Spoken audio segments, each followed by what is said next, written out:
Double check all your volumes. They might be like automatically turned down for another application.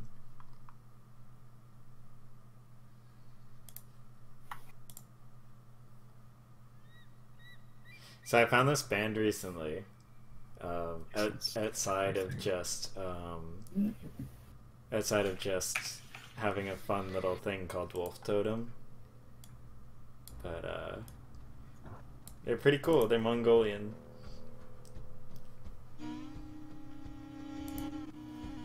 Do they do throat singing? Yeah, they do actually. It's like not full throat singing, it's like partial, so it sounds almost like Rammstein-esque. Yeah, like they incorporate it. Yeah. Highlight it, they just incorporate it. Yeah. It reminds me of a band I was listening to this morning. Called The Who. The Who? No, this is who I'm talking about. Oh, is it? Yeah, it's them. Okay, because I was randomly on YouTube and it was like, hey, things to check out, The Who. Yeah, they probably have some sort of like deal going. And I was like, what the fuck is this? Yeah, so this is a song for Varen.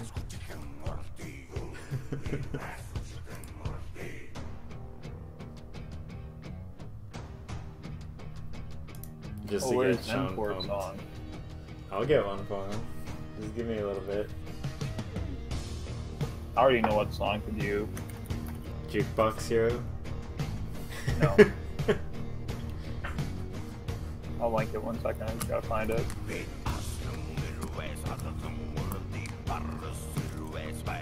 Yeah, Sean, so this is Varen's song. I love that song. In the sunlight, having a wonderful time. Greatest song ever. Anyway. That's definitely Zenport's theme. There you go. Leave Okay. me. Leave our presence. There we go. Okay, I don't know what I did, but mine sounds better, so whatever. Okay, cool. I'm just setting up our That's really all I can ask for. Set it for the battle. Yeah. How do you You know? guys are kind of quiet still. I'm not ever quiet. What the fuck are you talking about? Because we're gonna murder people. Yeah. You guys both messaged me the exact same thing, by the way, after the session.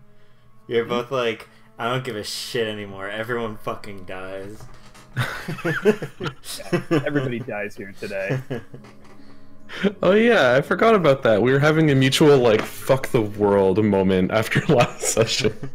Yep. Where it was like, I don't care. I don't care about you. I don't care. Oh, what's that? Our caravan driver is betraying us and we're being attacked by a bunch of bandits. You are all going to die. Besides the like actual like danger aspect of it, you are going through a really beautiful and like untamed part of the world. But like, if you didn't have to worry about friggin' dragons killing you and shit, it would be like really pretty. Cause you got like dinosaurs grazing, and you got like dragons eating dinosaurs. Thank God there's no cars around. White dragons are known to be assholes, though. They're like literally the assholes of the family. So like when you're like, "Hey, we should talk this out," it was just like, that's funny.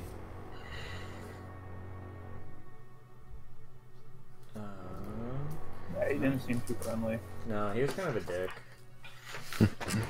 Maybe you'll meet him again one day, and you'll be like, "Hey, remember me?"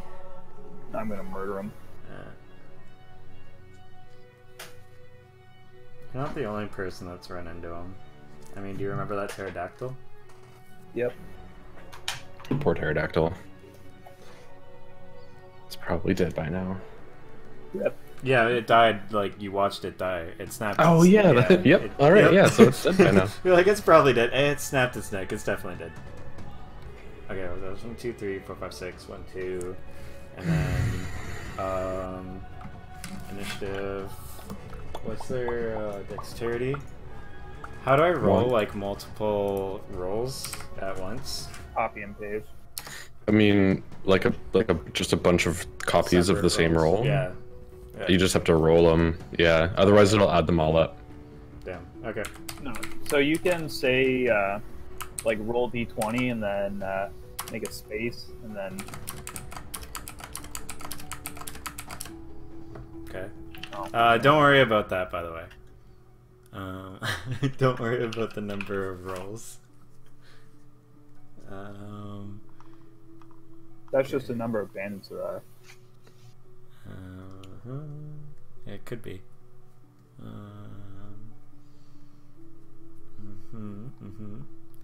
Okay, you guys got yours too. That's super handy. Okay, so you're.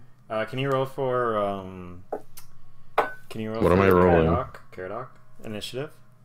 Whoops. Did we roll that last time? Or no, those are No. different rolls. Sorry, Caradoc. Okay. Is that actually Caradoc's? Yep. Okay. Really? Poor guy. Oh yeah, he is Okay. a +1. And then roll your guys' as well. Mine I already did. I here. got 19 Okay, cool. plus 1. 14. Cool. And then I need to find a piece of paper that has what I want on it. Actually, I'll You need- just level. What level are you guys? 6, I believe, as far as I remember. Yeah, roll 6. Let's see if there's a remake here.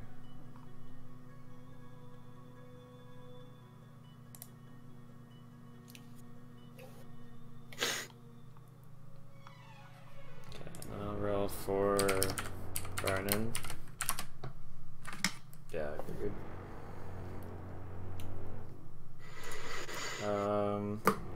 Just out of curiosity, do you guys have any inclination in running into the brush after Keltis? I don't particularly care about him. Okay. Are we going to be chasing him down? Nope. Okay, because I was just wondering if I needed to roll initiative for him. And then Only we next time we see have him.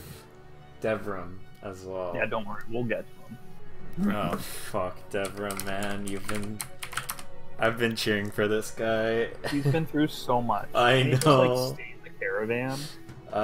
You might be able to convince him that, but he's one of the he's the type of guy that's not gonna be a bitch, you know.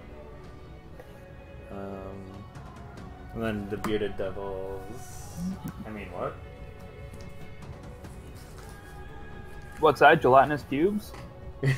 All of them. 18 gelatinous cubes. Oh, Lord. Wow, these are pretty shitty rolls. Okay. Cool. And then I'm gonna do the order real quick, which is Zencor. We'll be starting out. So think of what you want to do.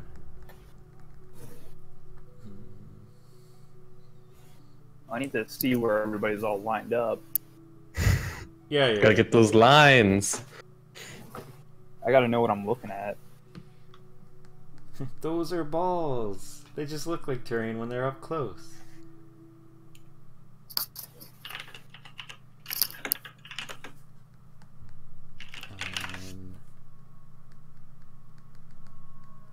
Wait, I just remembered that I gotta switch roll laundry real quick. I'll be right back.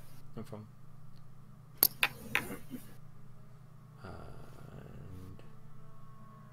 And then, so that's, yeah, 12, 13, Beta Devil.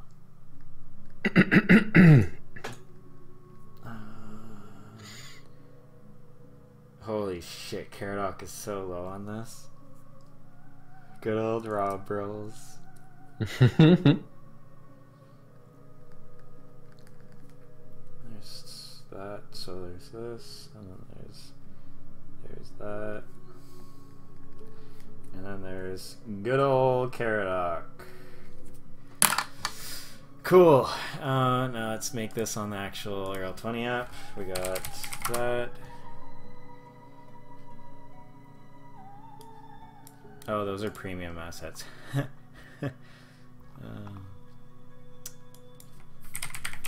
about that?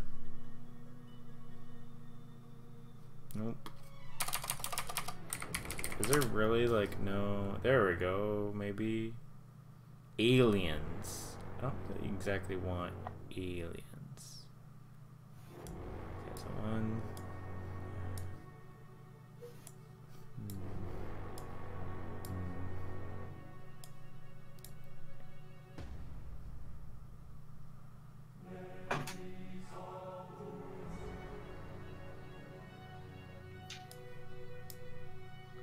And then here.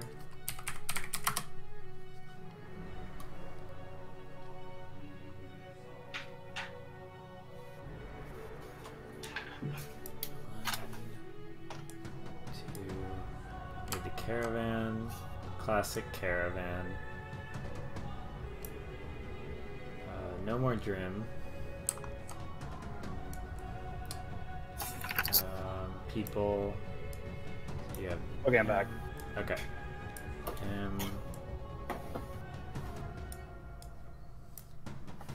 Baron. And man, I'm bringing out Barnin. Sorry, I'm excited. It's been a while since we used his thingamabobs. Bring him out, bring him out. Okay, so here we go.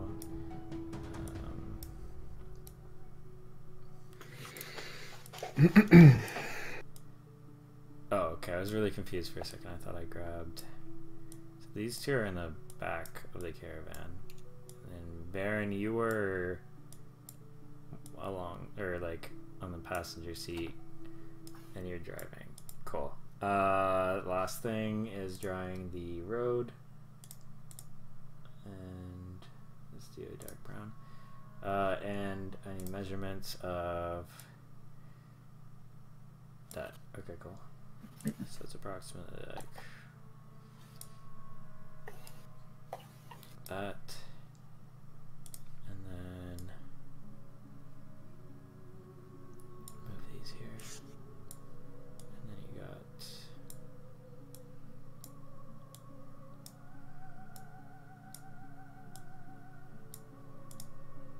alright, cool. I'm gonna reveal to you guys here.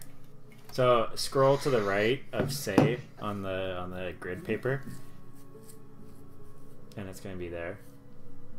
And then the last thing I need to do is just do some quick rolls, and then we're good. There's only that, and then wizard is D6. I gotta level up my little Barnin.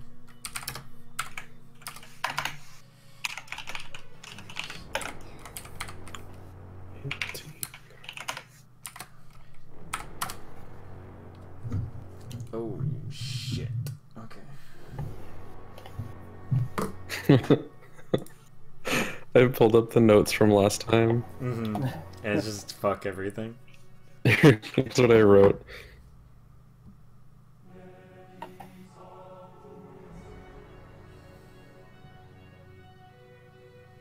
Mm-hmm. That's for sure. Even if we have to burn down the whole forest.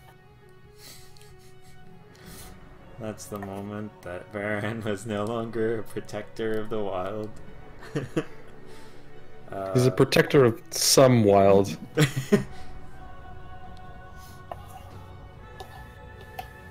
Well, what better way to protect the wild than to make sure it can never be harmed by anything ever again?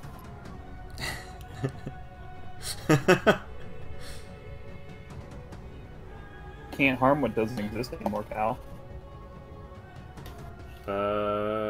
Jesus Christ. Every single thing that Barnin can do is fucking, like, in 8 hours.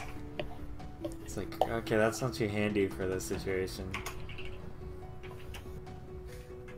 What you're saying is you've made a worthless character and have stuck him into our party. Do you really think Barnin is worthless? Is that what you think right now? That's what Rob thinks. That's not what Zencor thinks. Oh, okay. Everyone, I thought you guys loved him. Yeah, but Isn't he's he useless. Useless. Yeah. He's like made a goat. He reveals helped us not get frozen. Yeah, he revealed the displacer beast, so you no longer had that bullshit like re-roll twice and take the disadvantage. True, but that was also like a long time ago. What has he done for us recently? He took a shit ton of hits for you guys when everyone started betraying each other, and he was trying to help you guys out. Well, I mean, I had that situation under control. You burn everything down. I burnt down the entire thing. Okay. Alright, so you can see everything. You're going first. You're in the carriage. Yeah. What do you want to do here, buddy? Alright, let's see. How far away are these nutsacks?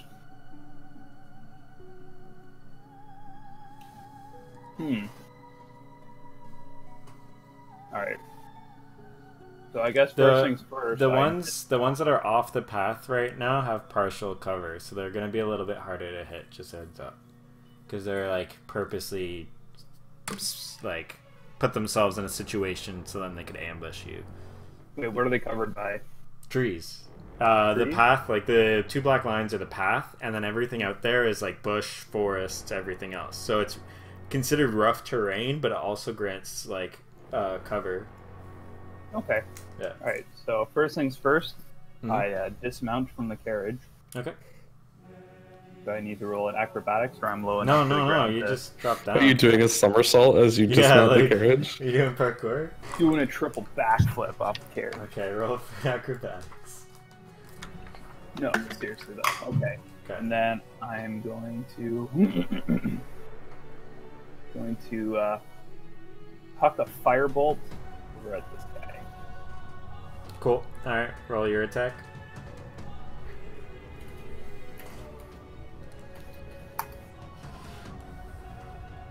$16 hit. 16 does hit. Nice. Alright, so that's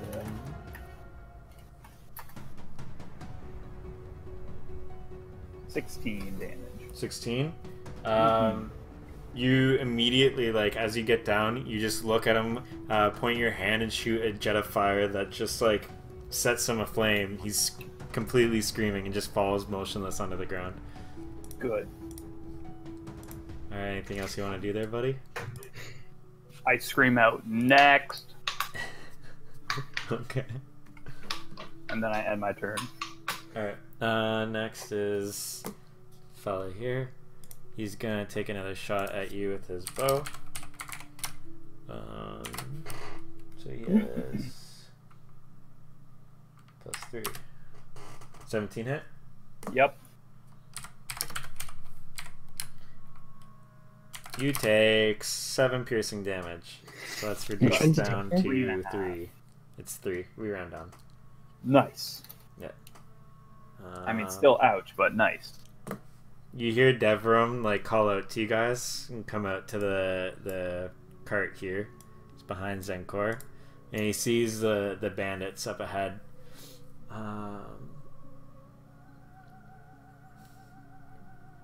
Just starts muttering loudly enough that you guys can hear him, and he's like, "Can't get a fucking break today." All right, I'm gonna help you guys out. You're just gonna move forward. What an idiot. There. Wait, just for the record, which one was the one that shot me? This fella right here.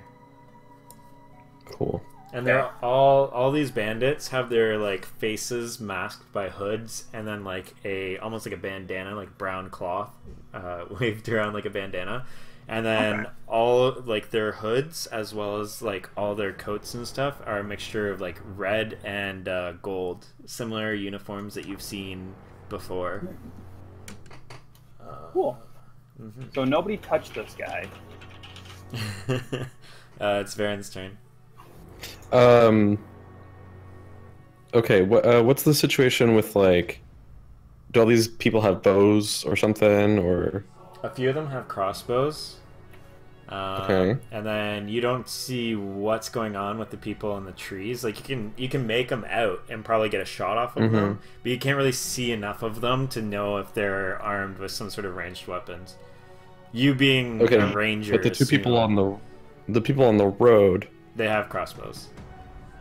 Cool. I'm gonna hunter's mark the one on the left and spell slot. As you take aim, you notice something shining behind him on the ground. Is it a sword? Is it another tear? You don't know. There's something. It's like either light or a reflection of light or something. Ooh, maybe it's a nickel. This guy is the only one who's attacked, right? Yes. Marvelous. That means I get advantage on both my attacks on this fucking nerd. No, I did him. No, I'm attacking the other one. Oh, I get advantage if they haven't attacked on my first turn. Oh, okay, I gotcha. So, one attack. That's a 19. 19 hits. Damage. It's definitely a humanoid. Yeah.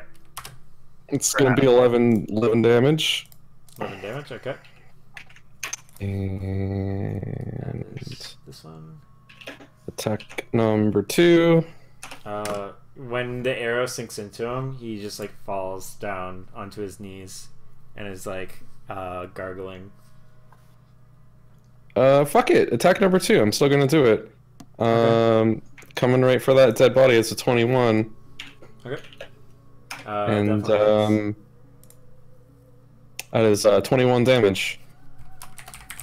21. Okay. He is just like with the momentum of the arrow, you just see him slump down onto the ground. I'm just gonna yell, "Who's next?" Okay. Alright. That's my turn. That's it. That's all I got. Okay. For now. Oh yeah, we Gucci. You hear silent, well, from the distance, you hear some sort of muttering. Zenkor, you notice that some sort of arcane, like, scripture. He's casting some sort of spell. And, where it's previously glowing, you see coming from the ground 2 creatures, humanoid. Oh god, where's my receipt? Okay, there we go. About the same height as like an elf or a human, purple skinned. And you see large like tendrils of like a beard, almost as if it was braided, but they're actual tendrils, and they seem to be barbed. So the 2 of them have 2 glaives. They're almost like spear-like weapons with long, singular blades on the ends of them. And they just like crawl up and they roar and face towards you guys. They are right behind on the path here.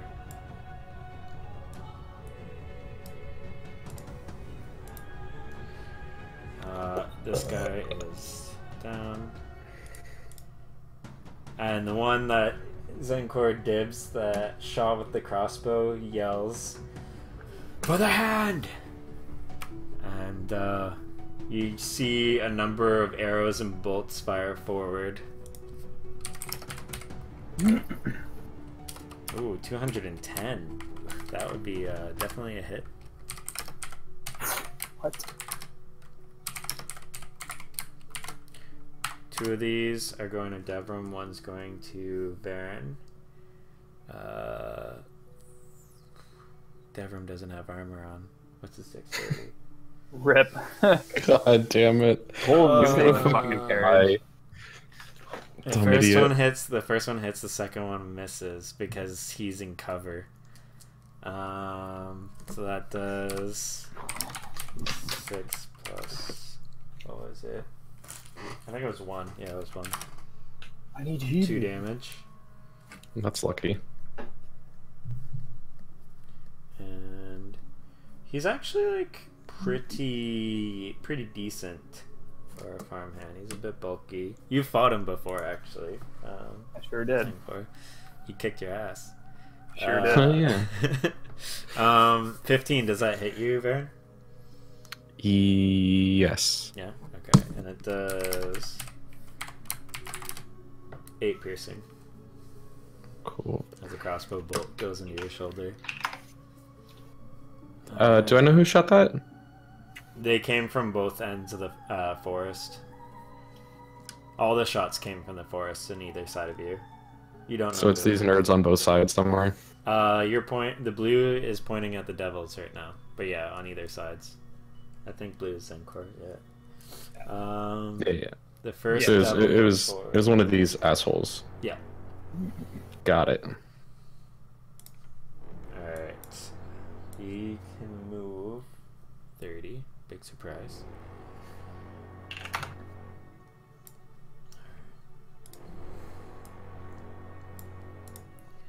And he moves up here.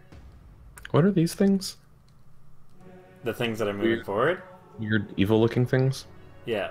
They're the Okay. two devilish creatures that came out of the ground. Neat. They look almost like a mixture of like a goblin and a vampire. Like they have purple muscular skin, wearing only like a kind of like a Scottish kind of you know those ancient Scot like hide pelts that like go around their waist and shit.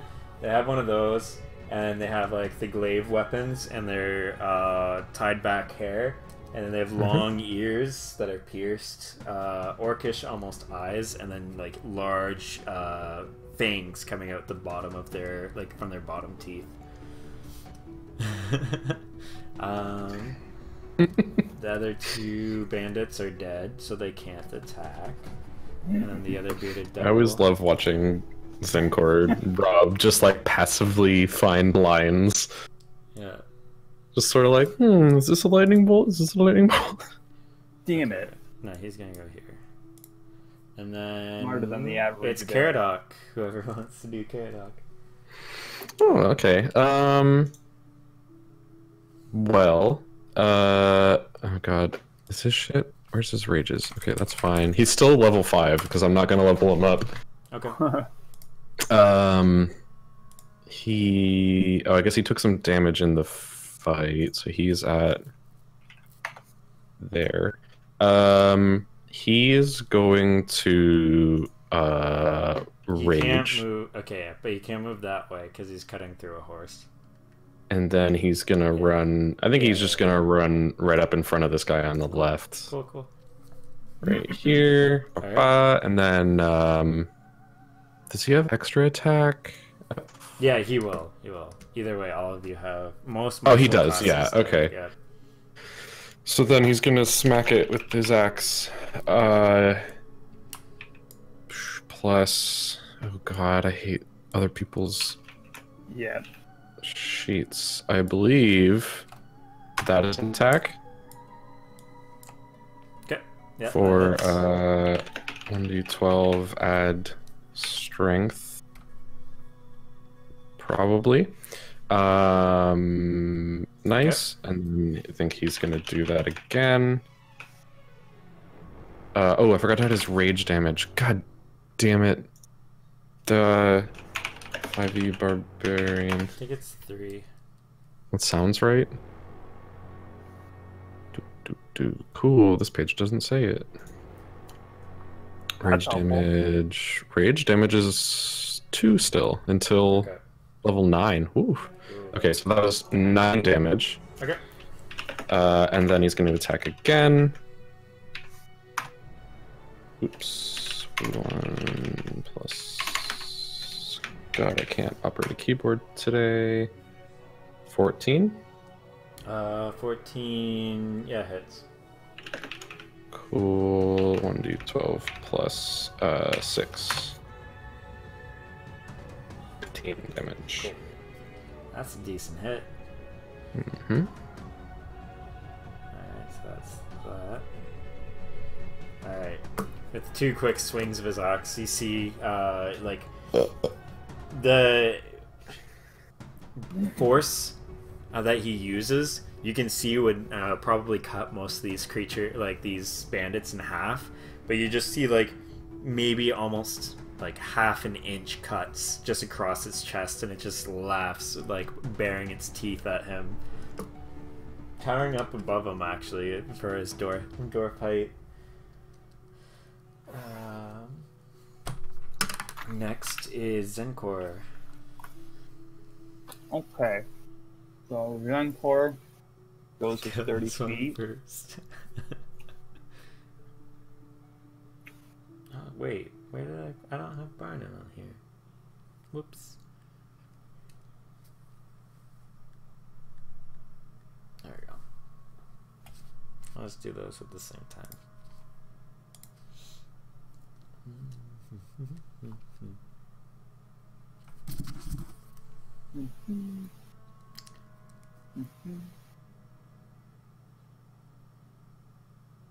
Alrighty.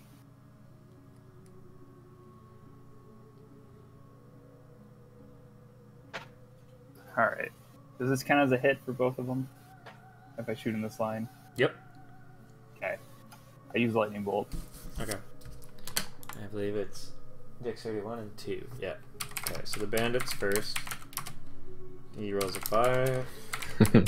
And Devil is 14. Do they save? I know the one doesn't. Well, if my save's 14 and they roll 14, do they still get hit? Yeah, they just make it. Barely, yeah. Okay. Yeah, because my DC's 14. Alright, here comes the pain train. I don't know why I always get that's right. Alright, roll those virtual dices. Boom. That was a pretty low roll. 22? Okay. Usually I do better. So, it was just cold outside. And does he have resistances to that? No. Okay. And the bandit behind him takes full damage and is just incinerated. You have no idea where any evidence of this bandit is anymore, other than the crossbow laying on the ground. Good. As it should be. The fabric that remained after he was incinerated, you just see like floating in the air like a bag in the wind as it like burns up. Y'all still want more of this? And then I end my turn. Alright. Barnon's gonna go at the same day. time just because I missed him. And he is going to do... Yo, Barna, we need a goat. Yeah, some of that goat. Stat. The greatest of all time.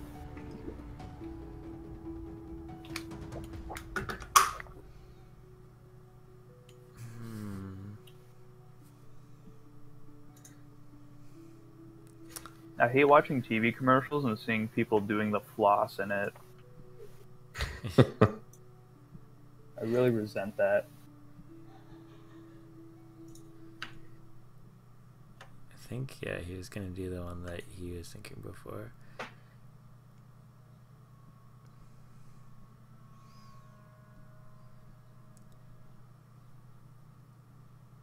Yeah.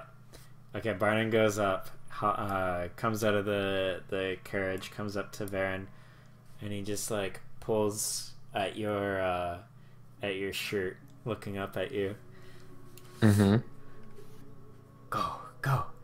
He then puts his hand on your back, and you feel more graceful. You feel like full of energy, like you just drank like 2 energy drinks immediately and just gulped them down. So I'm just like a little bit vommy, but like overexcited, like my blood's pumping too fast. Like you're a little bit nauseous, but you're like revved and ready to go. You are more nimble, so you get +2 to AC. You have advantage to dexterity saving throws, and you gain an additional action on each of your turns. And your speed is doubled. God dang. Temp. +2 AC. Yep. Jesus, that was a lot of shit. Can you say that one more time? Your speed is doubled. Double speed. Mhm. Got it.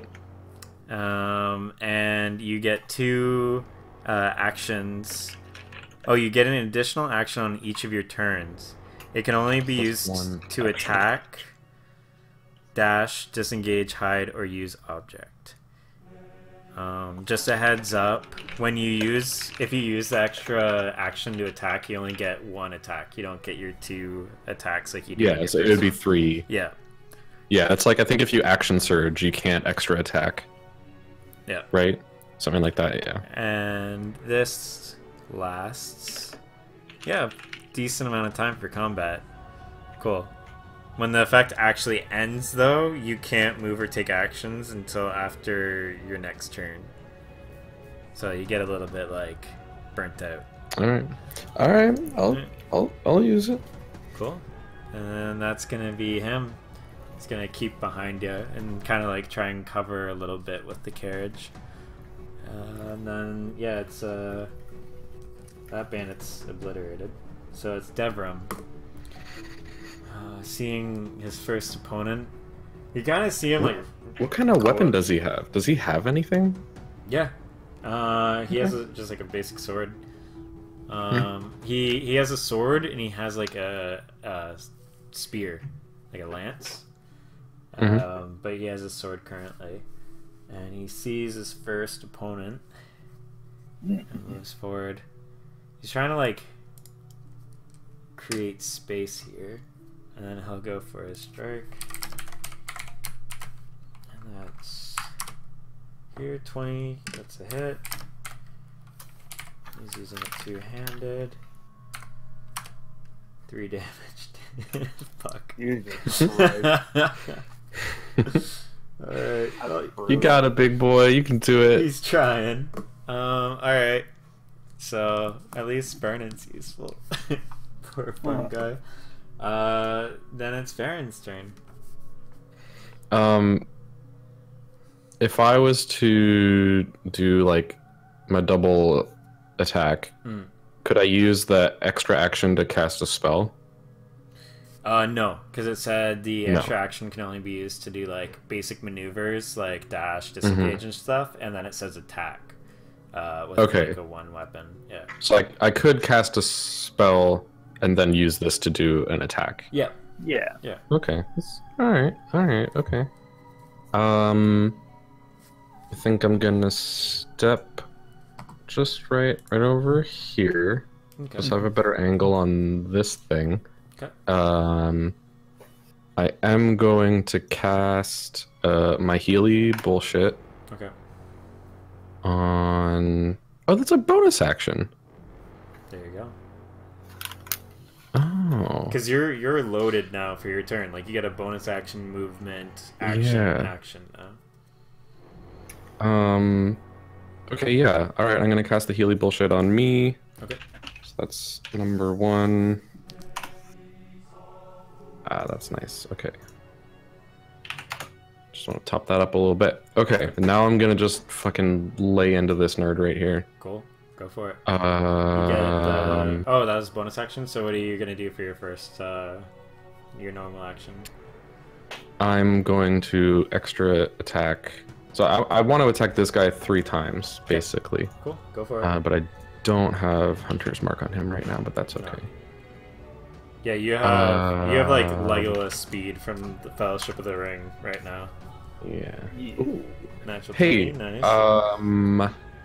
Is this a fiend or a Yes, it's a fiend. humanoid? It's a fiend. Fuck yeah, boy. Is it Feeny? 22 Mr. damage. Feeny? Is it Monsieur Feeny? Okay. And then And attack number that 2. was a normal arrow. Mm-hmm. Yeah. Okay. And 14. 14 hits. Okay. Attack number 2.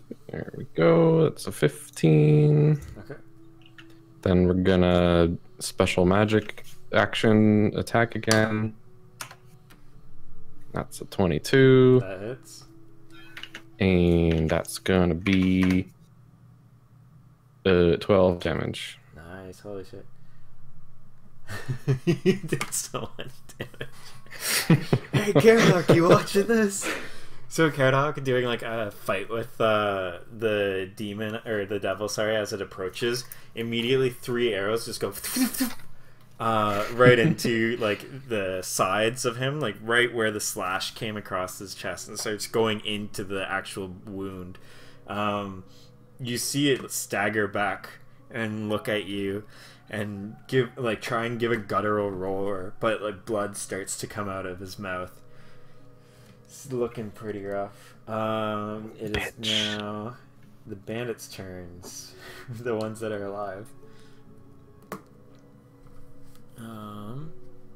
Are these idiots stupid enough to still try to fight?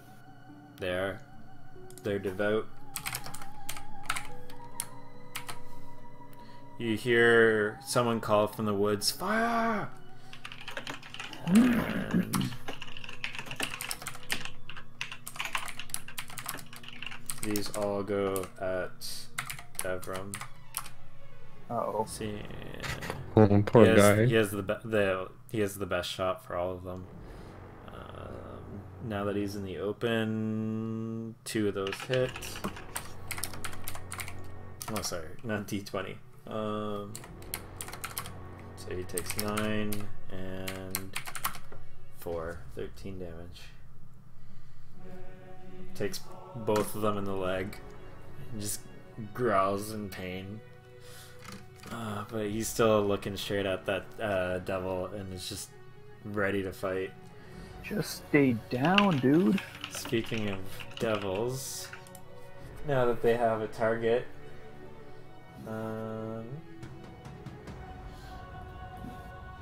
Varen, from your angle, you can see this pretty easily. Zankar, not so much. You see the weird braided, like, beard, like, moves on its own accord and just starts lashing at Caradoc, almost like a flail or a morning star. +5. 7 does not hit. And as it's doing that, the devil like comes up and goes straight for his leg in a stabbing motion with his glaive. +5. 12. Does 12 hit? Caradoc? Yeah. Nope. Pretty sure it doesn't. Alright, well there you go. The next one does the same to Devram. Misses. Ooh, these are shitty rolls. Hits. This is a long thing of text. Its target is creature, and that was okay. He actually has decent 20. Nice.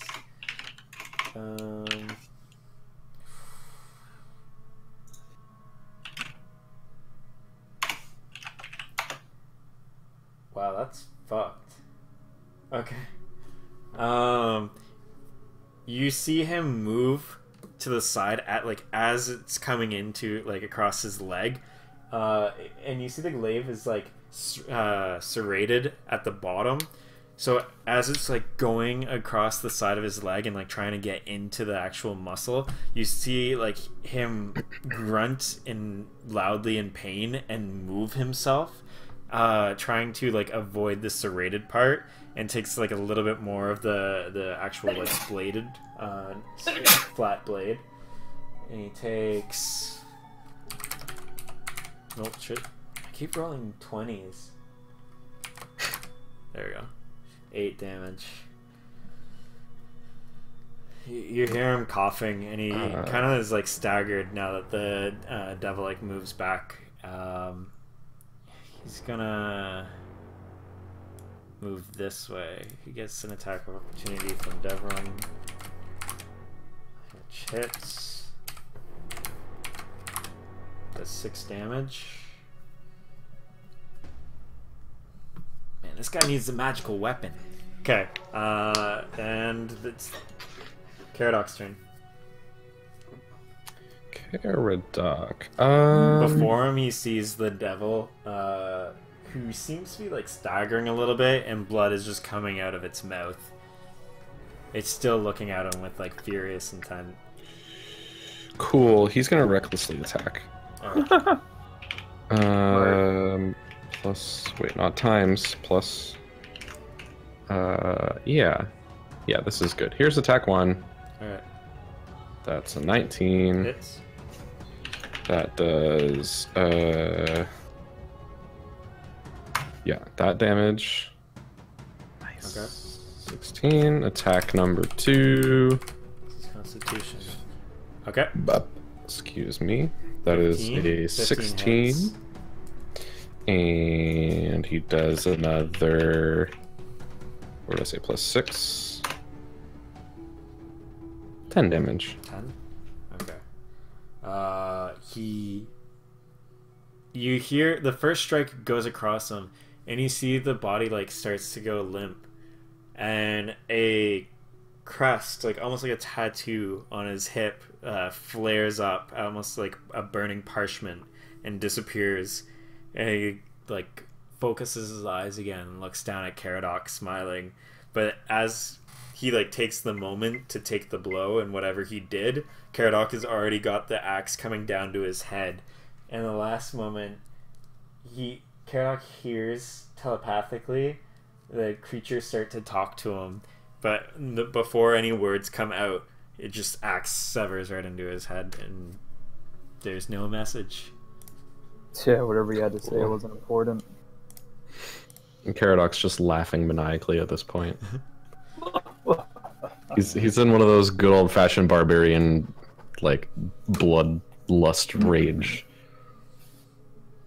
He's just yelling back at you guys, I can hit these ones! Fuckers don't fly! Dead. Alright. Feels really good to cross them off for some reason when there's this many. And check that one off the list. No, they weren't expecting you guys. I know they weren't expecting us. You can't use anything that's concentration now. They crossed the wrong motherfucker.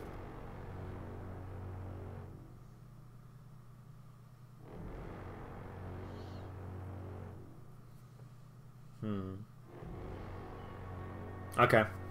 Yeah, he's gonna try that. Is that a concentration? No, it's not. Fuck yeah. Okay. Barnon rolls a 1d20.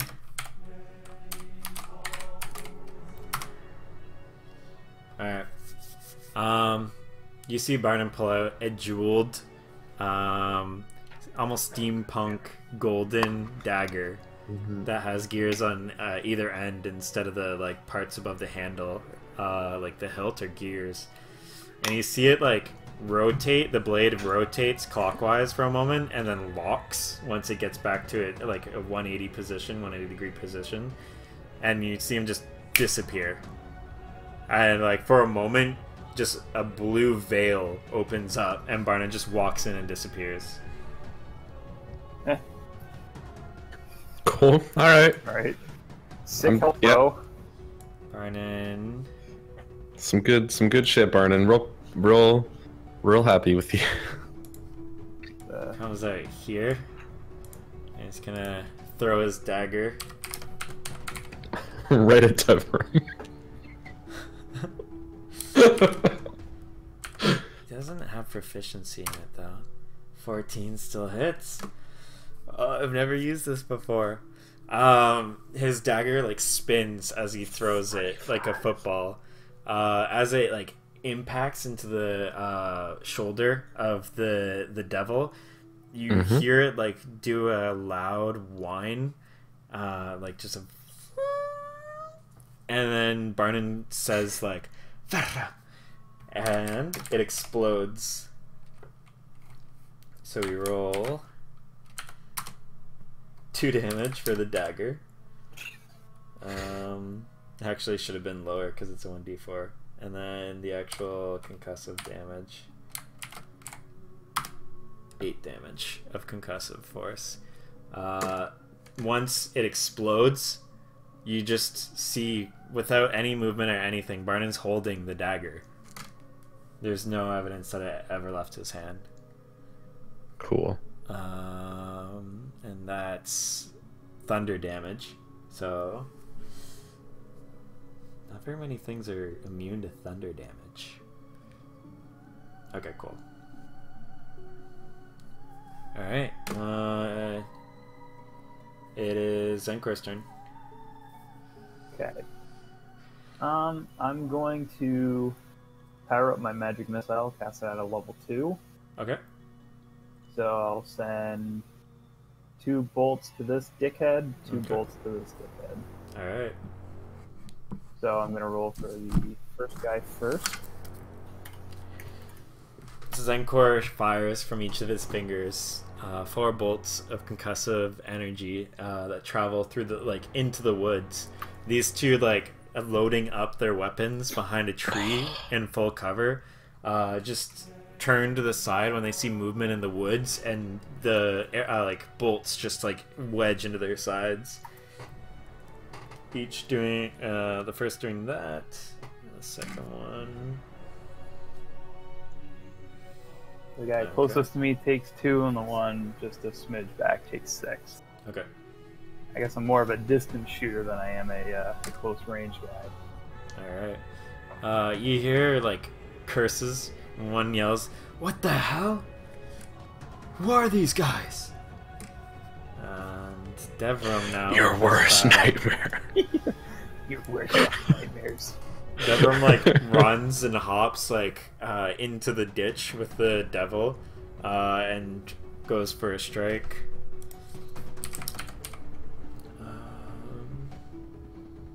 These idiots have no idea who they're messing with. 18 hits. 8 damage. Cool. And this guy just needs to go down and just stay down, and then we can heal him after the fight. You're just fucking Devram? savage. Yeah. Dude, He's doing pretty bad, he's right? He's been pretty bashed up. He's gone through a rough adventure on the way there, but he's okay. Well, he actually is bashed up now, but presently. Yeah. Dude's getting Okay. straight smashed. Yeah. I can't bear to watch this. But I mean, at least Varen, there's some level of respect here from one soldier to another, soldier, quote unquote. This guy's just like a farmer, like a son that you've gathered from now, and this guy's just fighting alongside you no matter what the battle is, no matter what. Scared as shit written on his face, but he's still going. And he's not the most help, but doesn't stop him. Speaking of, it's your turn. Okay. I'm gonna bonus action to move my hunter's mark to the demon in front of Devram. Yep. I get some free healing. Then shit, I think my food's almost here. I'm gonna have to run away in the middle of a sentence. Skip the dishes. Uber Eats. DoorDash. There's a million different ones down here. Crazy. I'm gonna magic arrow the one in front of Devram real quick. Okay. This 28. God damn it! Hang on. It misses. He's got pretty good timing. Spoiler alert. Oh yeah, it's 28 miss. Oh, Only shots. natural 20. I wonder what he ordered. Food. Oh, yeah. It's definitely not pizza because they don't know how to make pizza on the West Coast. That's true. They try, though. Yeah, but That was okay. That was a magic arrow. I hunter's marked him. Here's the damage. Cool. 17. 17. Make sure I marked down that I used one of those. Okay. Extra attack, normal bow. 13. What? Miss. What would you get for Um, dinner though? We got a Deadpool going. What? Oh, I got a burrito. A burrito and some chips and guac. 13 misses? Yeah. Okay.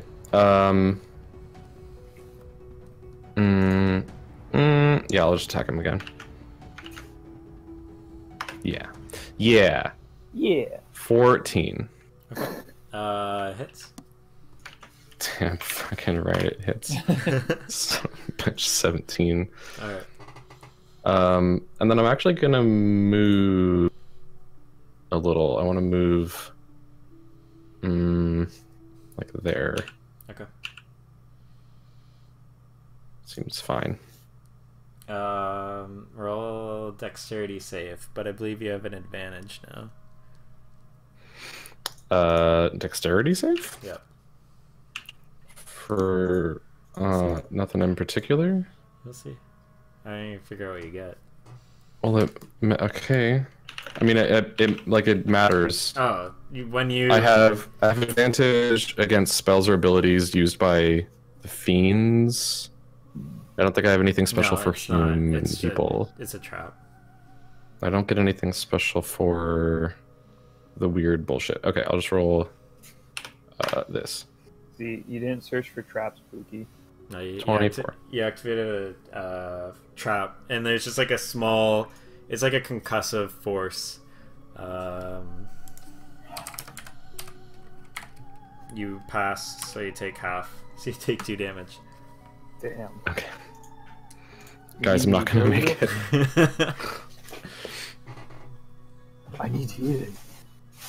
You feel as though these weren't in place specifically for people. They were just kind of there. They're probably there to like do structural damage rather than like actual carts. Because I would probably fuck an axle pretty bad. So they're IEDs. The bandits attack. One is going to do... I have to search real quick. Darkness. 15 feet. Cool. So, draw a shape. Do this. The least dark of all. And it's 15. So, like... that. Cool. God damn it.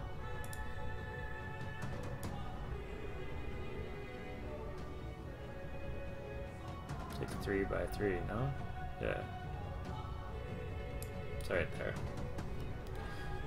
Everything within that area is just black and purple darkness. You don't see anything within it.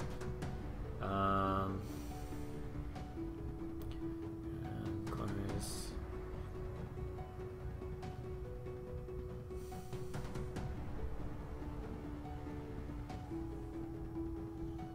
Yeah, okay. You can't see a thing inside. And then 2 arrows are shot at Varen for being the closest. What was it? 3.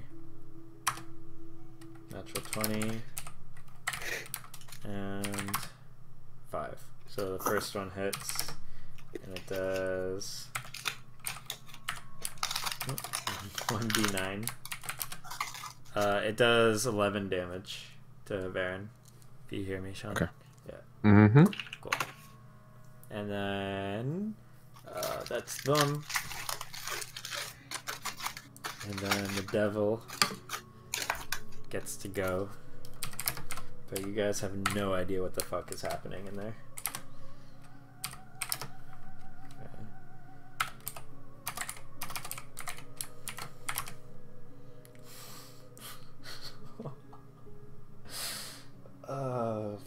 Fuck. Wait, so who conjured up the darkness? I don't know.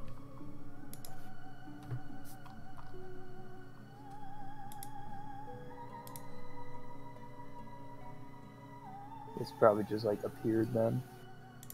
As far as you're aware, it just like spread almost like a smoke grenade. It like was very similar to that, where it just like slowly envelops everything, and it like starts moving around trees as it spread, and it's just like almost like a wispy darkness. You have like you can't see a thing inside. So that was that one, and then. Devrim's got a roll. Well, at least we know Devrim's still alive, kind of. You don't know that yet. Oh yeah, we actually have no idea. And then I'm gonna be making like random rolls that don't make sense. If he dies, just so you know, keeps the mystery. So 19 damage. And Constitution save. Uh-huh. Uh-huh. Oh.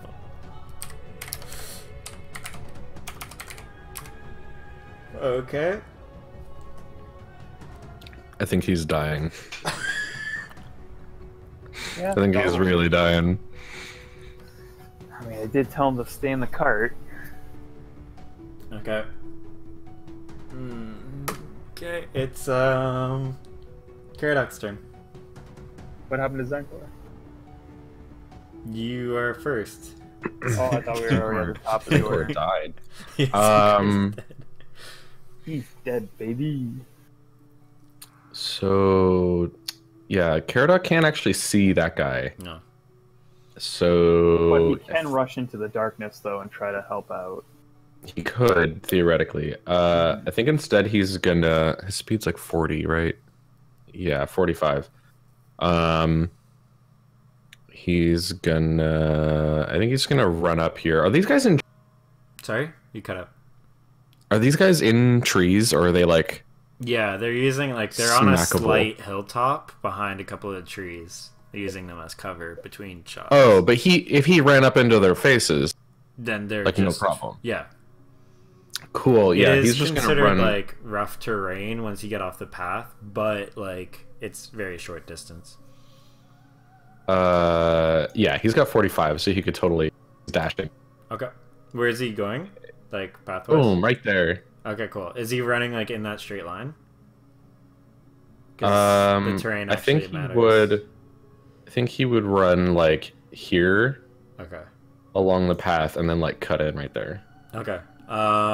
Do the dexterity save then. He triggers another one of them. He has danger sense though, so that applies. Oh, what does that give him? I believe Advantage? he gets advantage if Ooh. if he triggers Ooh. like a trap. Keep I would double on- check, like I would read that because I don't know if it applies on Well, he doesn't. traps. He doesn't have anything written down anywhere. Okay, I'm looking it up right now. He just sort of knows it, I guess. Danger sense. Going into the danger Oh, it's just a sense. barbarian thing. All right. Yeah. Things barbarians. nearby as they should be, giving you an edge to dodge away from danger. Effective traps and spells. Yeah, so he gets advantage on dexterity. Cool. Dexterity saving throw, just the base. That's a 20. Yeah. He only takes half damage, and it was a. Wasn't very much. Was it a D6 or D4? D6. It was pretty tiny. Yeah. Whatever so it was he that takes hit me. two thunder damage. Okay, so he takes One. 1. Yeah, because he's raging. Cool. Hey, at least that keeps his rage going, actually. And he's saved, so it doesn't slow him down. Nice. So okay, he's up there now. I don't think he can do anything else Okay. It's Barnon's because I turn. used dash. Barnon has to roll his That's magic helpful, I keep on dice. Eating. Barnon succeeds on magic dice. Barnon disappears. Jesus Christ. Once again, that blue veil opens up and he disappears. Ah, fuck.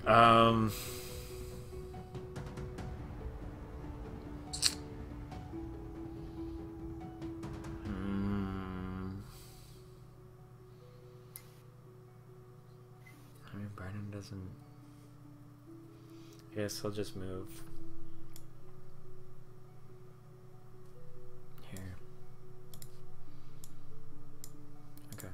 That's his turn. And then it's Encore. Okay. I'm just going to do the same thing I did last turn. Okay. In the same attack order, too. Magic missile, cool. Yeah. Okay, cool. Jesus Christ. Well, good news. The As opposite of what I Caradoc, rolled last time. as Caradoc is making his way, like, just in a fury, like dragging tree branches and like fallen foliage that's on the ground, like along his legs as he's running in his fury. One body just falls and rolls by him. So it's only the one now. Wait, do they have different health then? Yeah. Oh, okay. Yeah. So they both would have taken the same amount of damage. No. Well, yeah, but you know what I'm saying. Yeah. Yeah. Every person and thing is unique. It might not be completely unique, but they're all unique. Unique. What a magical, rich, handcrafted world. Alright, so Thank then, you. before I end my turn, I need to... What's the circle there for? That's where my Healy thing is. That's just for me cool. to keep track of. Cool. Did you pass through that? Yeah. Hey, take 1d6 healing. Woo! That's for you, buddy. Combo. Thanks, boss. Awesome. Okay, so now it's Devrim's turn. He's gonna roll. Okay. And then that's basically his turn. It's Baron's turn. Okay. Sorry, I'm trying to eat at the same time. The guy in the trees on the right, he is partial cover? Yeah. Okay. My hunter's mark's still on the guy I can't see, so that's useless to me. I'm going to... I think it takes a bonus action to move this thing around. Yeah. So I'm going to move this thing on top of me. Okay. So that I can get 1d6. 5. I guess I'm gonna try to shoot this guy over here, because he's the only one... I could go for the one that's in front of Caradoc, but... I don't know. I prefer not shooting directly past my friend's head when they're 60 feet away. Yeah, he's up a hill too. So, yeah. Okay, so this is gonna be... Yeah. Disadvantage. But I'm gonna attack like 4 times, no. so I'll... or no, he just has a higher AC, right? Yeah. That's how that works. That's fine. I'm just gonna attack him a billion times. Probability. Number 1. Okay. That's a 15. Okay. Hits. Neat. 10 damage. Number 2. 26. Hits. 13 damage. Okay. He is like actually pinned into a tree nearby, not moving, just like head down. Number 3. That's 20.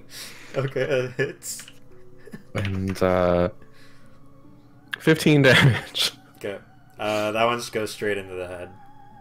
Nice. Number 4. Neat. Okay. Well, it was originally the bandit's turn, but now it's the What a fun little encounter. turn. You guys are like so pissed. You're just like, God, I wish there was like a lot of really weak things to just tear the shit out of. Yeah, I wish there was more of them. No, I'm kidding. It's gonna pull out his daggers. Actually, I have to look that up because he hasn't been using that up all yet. So, oh, it's a scimitar. Sorry, I misspoke. And does that hit?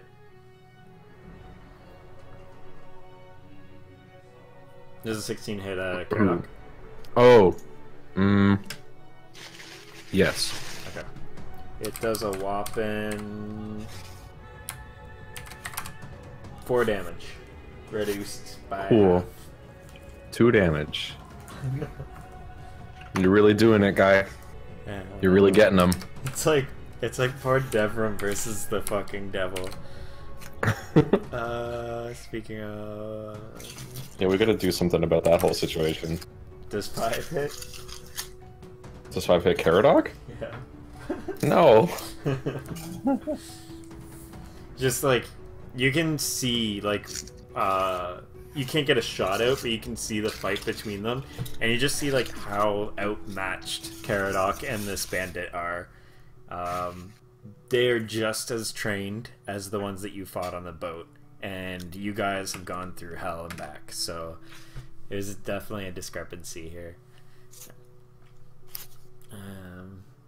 Paradox, like, almost like he is laughing in the face of the guy as he's like just moving slightly to move, like, get out of the way of his blows. It's the devil's turn. And he gets advantage on his attacks.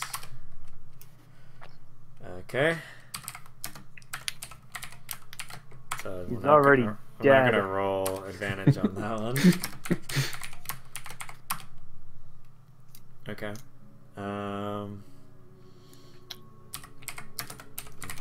plus 3. Okay, 1d20 plus 3. 20. And d10 plus, what was it? 3? Oh. And 1d8 plus 2. Alright, cool. It's Karadok's turn. I can only imagine what he's going to do. Listen, Karadok Smash. is a very complicated and nuanced. He's going to recklessly attack. Okay. Good choice. Mm-hmm. Okay. it 24. 16 damage. hits. He's dead. like cleaved from the lower right hip all the way up to like the left shoulder, and just straight through. Okay. And Okay. the moment the axe is taken out, he Karadok- just like Karadok folds attacks. and falls. I mean, if Okay, you attack then the dead he's- body, then you have He's advantage. just gonna scream. He's very happy, and he's desperately looking for something else. Alright. I He sees think nothing. I think he remembers there was something, so he's gonna move, like, out here, I guess, Okay. back towards where that shit was going down. Okay. It's gonna be his turn. Okay. Roll a dexterity save. God damn. These things are specifically made for a reason. Here. Either way, he takes 1 damage. Reduced in 15. half, which is 1. Cool. Alright. The mines are more dangerous than the bandits. Oh my god. Okay, it is now Barnon's turn. You see Barnon like reappear in that spot. He's gonna turn, and I don't think he has any more 3rd levels, so he cannot use Dispel Magic, which is awkward. Because that would be really handy right now. I'm kind of wondering if maybe I just start blind firing into the darkness, and like, you can probably bring Devrim back if he gets shot, but we can maybe kill the devil thing too. Does that work? Considering how close I am to the matter, I think I'm just gonna bull rush in. A creature with dark vision can't see through the darkness. Oh. No, you need like special dark vision to see in darkness. You need like blind sight or something. Okay, so I need to rethink my idea then.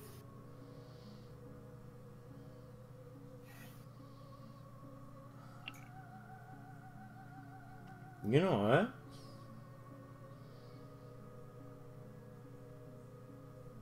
Yeah.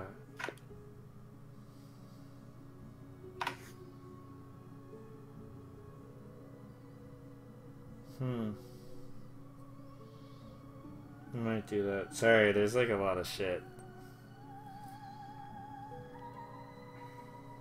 No worries, take your time.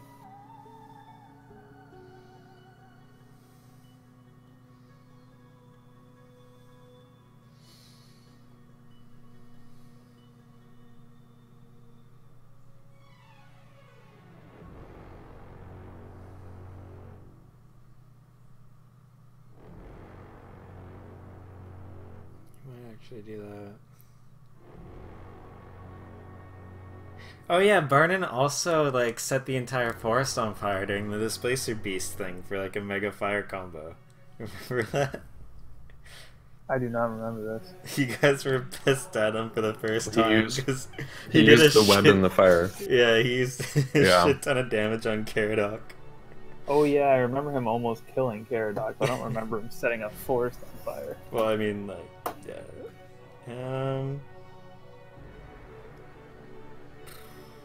Fuck. This is rough. Yeah, he's gonna have to just try this and blow us the rest of his shit. Just gonna use Gust of Wind. And it's gonna blow this.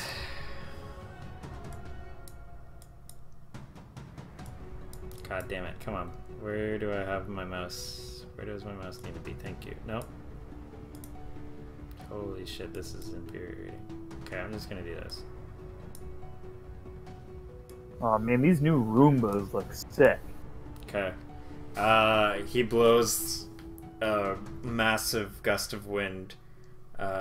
Technically it's gonna be like one down as well. Just like uses his hands and claps them together, and you see like just a forceful gust of wind go forward, and it moves the darkness that's just swaying like a cloud, and it goes down further into the forest, revealing a devil pulling his blade out of the fallen body of Devrim, and looks over at you guys. Devrim is unmoving on the ground, covered in blood. I mean, didn't need the darkness out of the way to see that coming. And in that moment, Varen feels the feeling that he, like the revving feeling, let's say, the caffeine rush evaporate, and the shock hits your system. Damn it! I'm out for a turn. Yeah. Okay. That's. Let me know when it's my turn Varen's though, because I'll still pop that healing. Yeah, yeah. But that'll be all I'll do. Okay, it's Senkra's turn. Okay. I use Lightning Bolt. Okay. He makes dexterity save. And it's 2, right? Yeah, 6 full damage.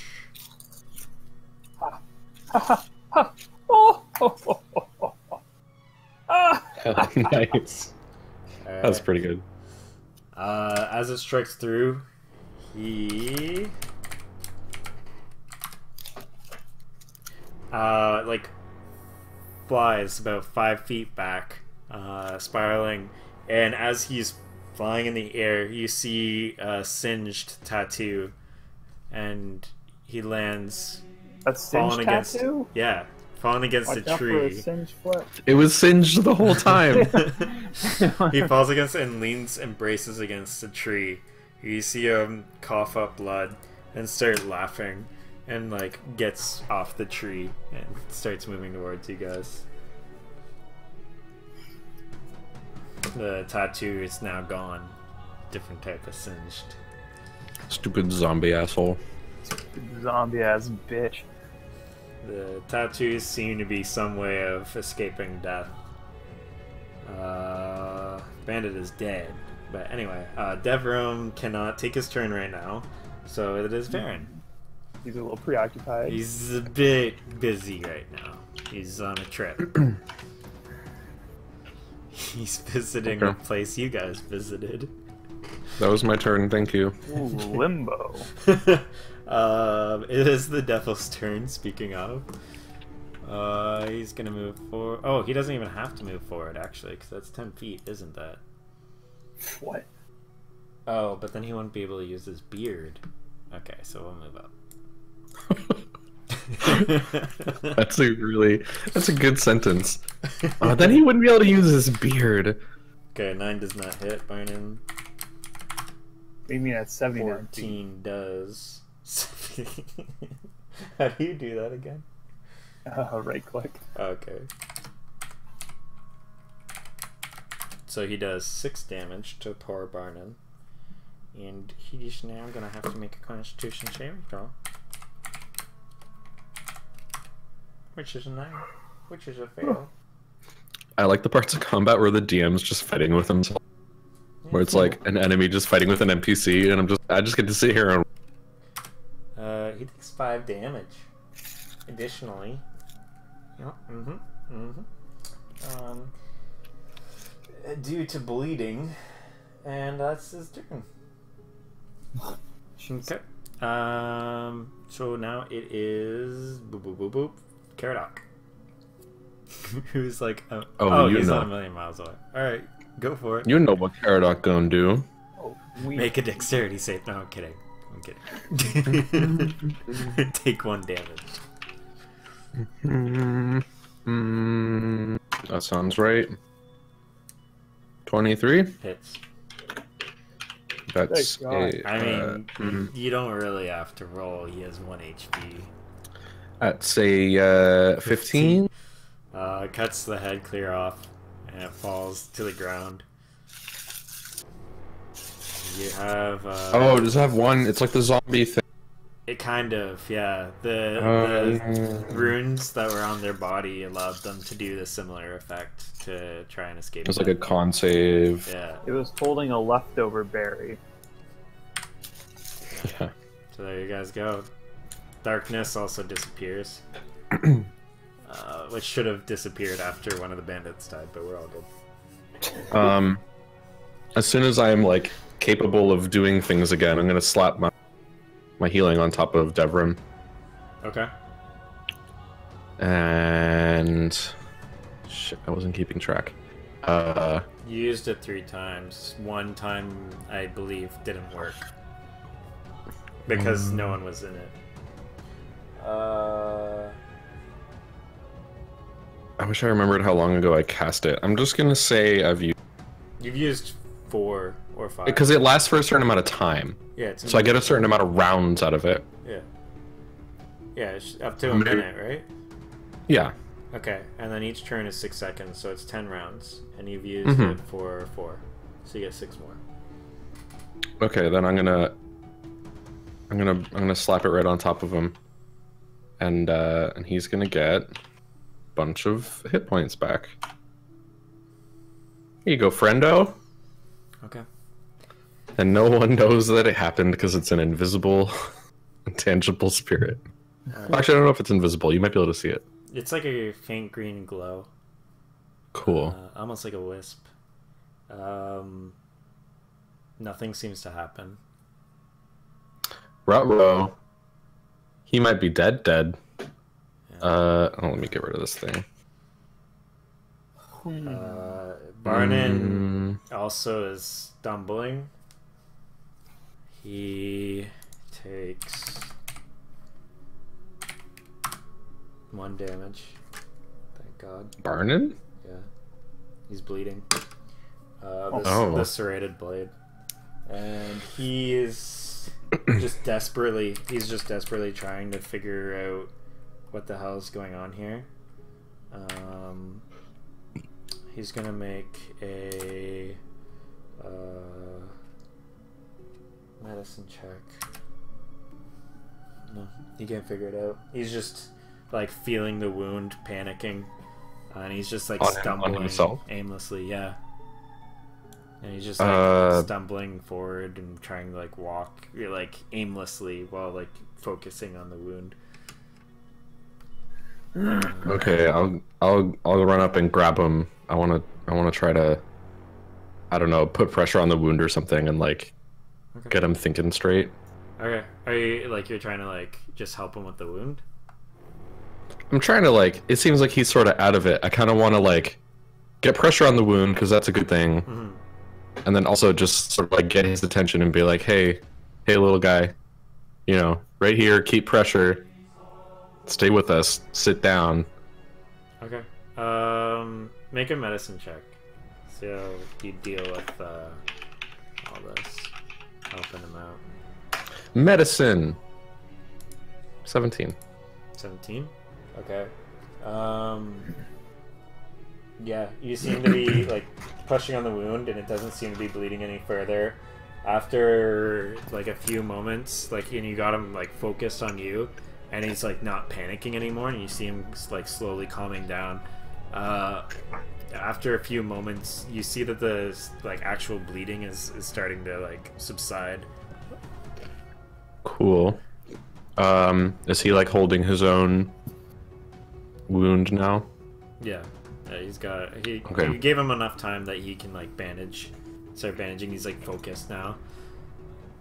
Yeah, Zenkor, if you don't check on that guy, then Carrot a bit. And Yeah, no, I'm gonna check on him. Is there any way for me to tell if he's in critical condition?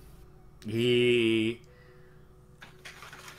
from the excessive amount of serrated blows that you can see from him, and the open and severed intestines that are slightly laying out of his body, he's he's not a pretty sight. I didn't realize he was that dead. Yeah, he's in the ditch, right? So like you weren't able to see, but yeah, it's not like hanging out, but you can see a bit of it coming out. It looks like he had been like fell in battle, and then the thing just continued to go at him while he had the cover of the darkness, because you see like repeated marks, and they're all like ripped open as they came out from the serrated wounds, and there's just blood everywhere. Okay, so his intestines are no longer inside of him. Sorry? So his intestines are no longer inside of him. He's bleeding No. everywhere. Yeah, his eyes are completely glazed over. I'm gonna assume he has 0 pulse. Yeah, there's nothing. He's slightly like he's warm, but that's any sign of any sort of life in him ever. He's extremely warm with all the blood too, but Yeah. even without Varen's skill at tracking and knowledge, you can tell this is a fresh death.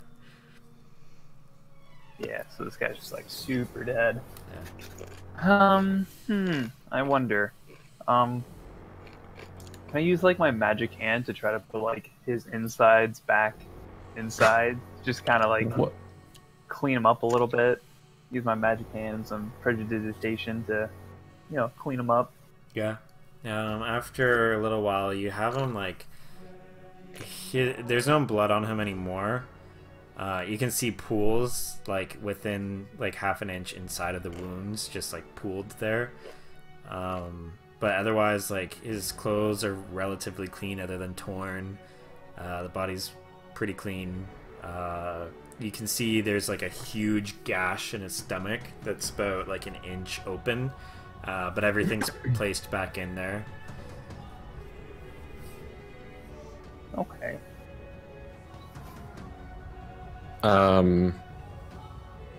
Should we bring him back? To his family? Mm-hmm. Yeah, it might be a good idea. Hey, is the carriage all melted, or is it still got some ice on? It's got a little bit on the one side. The rest is okay. You guys like chipped a lot of it off. Yeah. Here, if we Yeah. have some sort of like potato sack, then I can put them into my bag of holding. Excuse me? The opening isn't big enough. If they give the body? Yeah, the opening is like a couple of inches open. You gotta squish the shit out of that. You're not even strong enough to do that. Alright, well. Trust me, this has been done plenty of times on something I've been watching. I think we're It doesn't going end to well. we're going to use Caradox wheelbarrow. Okay. We're gonna get this boy up into the carriage. Yeah. So I kind of want to try one thing. So I don't know how well it would really go, considering he's got a giant gash in his stomach and he's missing intestines. Okay, you can go for it. But I'm going to take out the tear from my bag of holding. Okay. I'm going to infuse it with some magic, Okay. and then I will try See, glowing. touching the blade. Touching the blade against him? Yeah. Doesn't seem to do much. It like you see some resonant heat that like is like burning and singeing his skin. Other than that, not too much. So even if I do open up a portal and we go through it and we find his spirit, I doubt his body will be able to maintain any sort of spirit. So I guess at least if we can talk to him one last time, we can find out if he has anything that he wants us to tell his family. That could be nice. Actually, Barnon never gave you guys a stone, right? He only gave you the music box. Correct. I think so. Can he do this yet? I remember reading this. Benefits.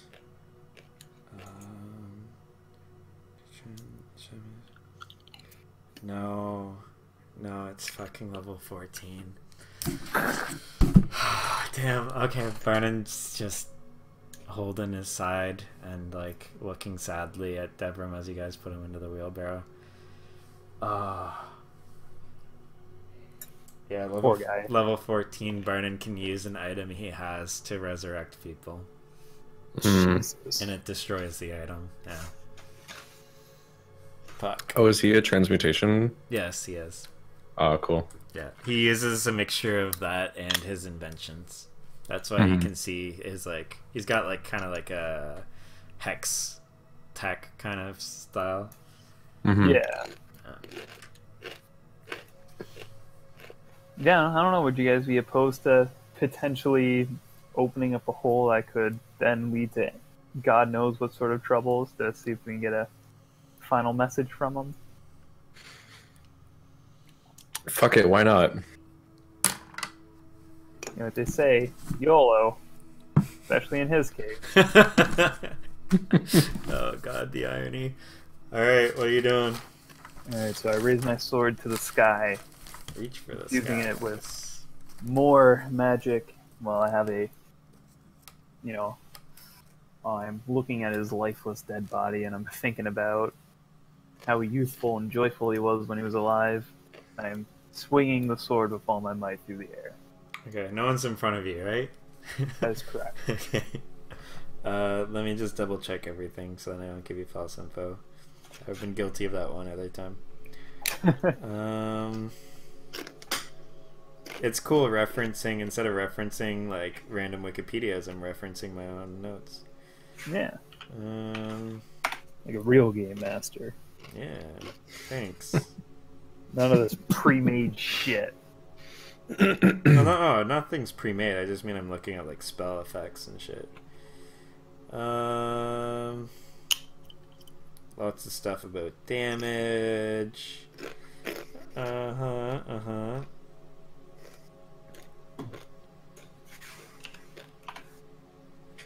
Alright, yeah, I thought so. You're swinging. You can see the blade is orange, glowing, almost as if it's been like used by a blacksmith. But that's pretty much it. Nothing else seems to be happening. It's not like what happened before while in limbo. Damn. Yeah. Well, sorry, kid. I put my blade back into my bag of holdings. Okay. So, yeah, you have Devrim laying in the wheelbarrow. Sorry, Devrim. He says We nothing. were unable to keep you safe. All right. Well, it's He was just 2 days from retirement. just 2 days Yes. from retirement. That's so real. Supposed to take the kids to Disneyland. Alright, you guys are like, are you putting him in the cart? Yeah. Okay. Barnon tries to help you, and no matter how much you try and get him not to help you, he's refusing. And he's not much help, but he just really wants to help you put him in the carriage. And he sits back and kind of has his hand on the guy's shoulder. He's like, looks really sad. Okay, let's Barton kind of like Oh. mutters Shit. something, and he's just like, he spent the whole trip taking care of Keltis. He just keeps looking at the ground. Speaking of He did, Keltis, didn't he? What Varen's gonna walk direction off. into the woods did we see him run away to? On Yeah, this- on Varen's this map, gonna go like, to the tracker right. mode. Okay. I'm gonna go follow that sumbitch. Okay. Yeah, Zenkor's gonna go with him. Caradoc's gonna keep the other two safe. Cool. All right. Do you got any special tracking like based abilities for this new ranger, or is it just based? I have purely advantage survival? on advantage on survival check. And can't become lost. Alert to danger. Foraging. When tracking creatures, you learn their exact size and how long ago they passed through the area. So Okay. I can basically tell like how far behind them we are. Okay. Make a survival check then. And you said you have advantage. Yeah. Okay.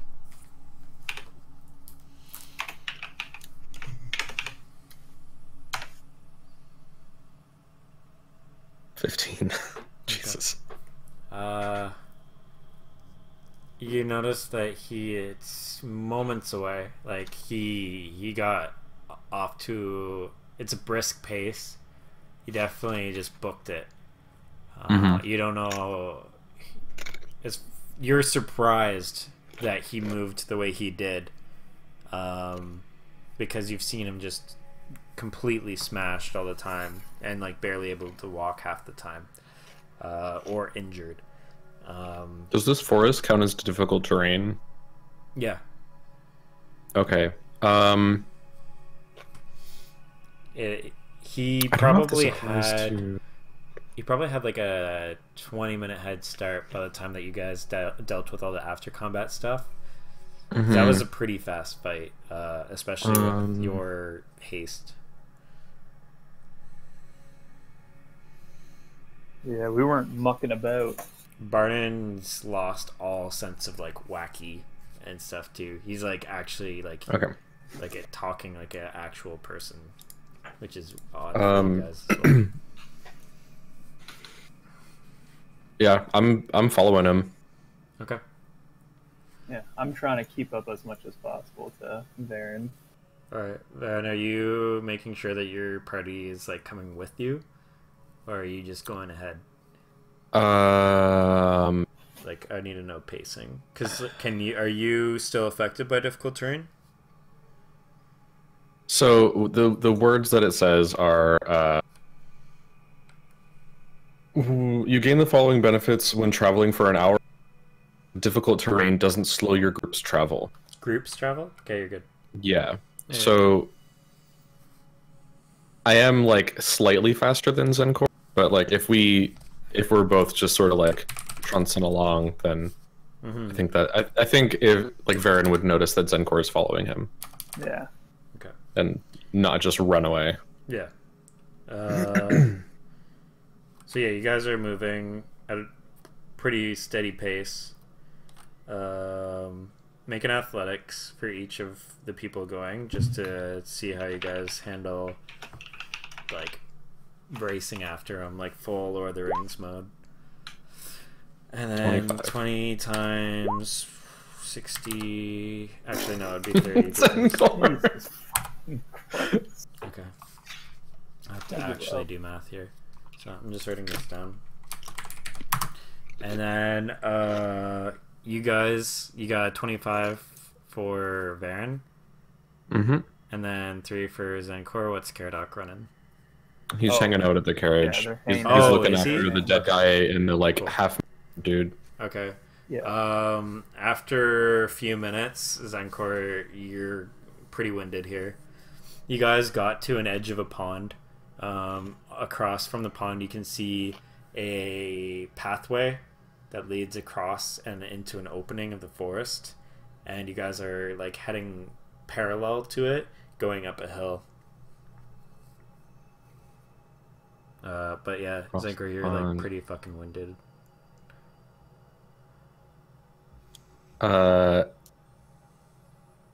Yeah, I'm just gonna keep tracking him. I'm gonna keep following wherever the hell he went. Okay. Zancor's Right, gonna so- fall behind so- if you do so. Because Well, he needs a moment. What's up? Do we have to go like around the pond to get to the thing? No, you guys are parallel to it. So like you can see across the pond and there's a pathway that's like leading through the opening. You guys are actually in the forest running parallel up a hill. Okay, so if I were to cut through the pond, would that get me in a more favorable positioning? Into the open. But like no, like you don't know where the footprints are going. Right now they're going up the hill parallel to the pond. Oh, okay. Yeah, so if you cut through, you're going like actually perpendicular. Like you're going on a 90-degree difference. Okay, yeah, I'll just keep trying to fall behind as best as I can. Okay. You're doing that like slow walk, catching your breath, like overexerted yourself. Varen, you said you're gonna keep going. Yeah, I won't let myself like lose sight of Zen, Okay. but I also just want to I want to find where this guy's going as soon as I can, and if that means Zencor shows up 20 seconds later, that's a deal. Okay. Yeah, you keep going, and you eventually reach your limit. And like as you're about to go over the hilltop and then lose sight of Zencor. Zencor is like good to go, and so you're losing a little bit of time here, but you guys aren't obstructed by rough terrain. You can see the tracks are getting fresher. Some of the tracks are wet in the mud as you guys got close to the pond. And you can see that you're only moments away. Probably like 5 minutes maybe is a decent estimate. Okay. I can do a thing where I concentrate for a minute and I can tell how far away humanoid shit is if it's within 5 miles, or I'm assuming he's humanoid. Yeah, he is. Okay. You assume so. He seemed human. So if I'm gonna do that 1 minute thing. Okay. Do I sense some humanoids up in front within 5 miles? Are you only sensing humanoids? Humanoids and fiends. Okay. Within 5 miles, Yeah, that's pretty big. you sense about 78 humans Cool. and about 18 fiends. Neat. About probably 2 kilometers in front of you. Out of the 78, you sense a variety of them are scattered in different directions. If you ever need to do a perception or a stealth, I'm going to give you advantage against them because you would have a rough idea of where they are. But they're all like scattered about in a like kind of a perimeter, just as scouts, Okay. you presume, because a lot of them are just all in one place. And you sense one probably a kilometer away. And I'm running. I'm not waiting for Zencor anymore. okay. Yeah, as soon as I get that. After about 3-4 minutes, make a perception check. I don't think I get advantage on perception shit anymore. No.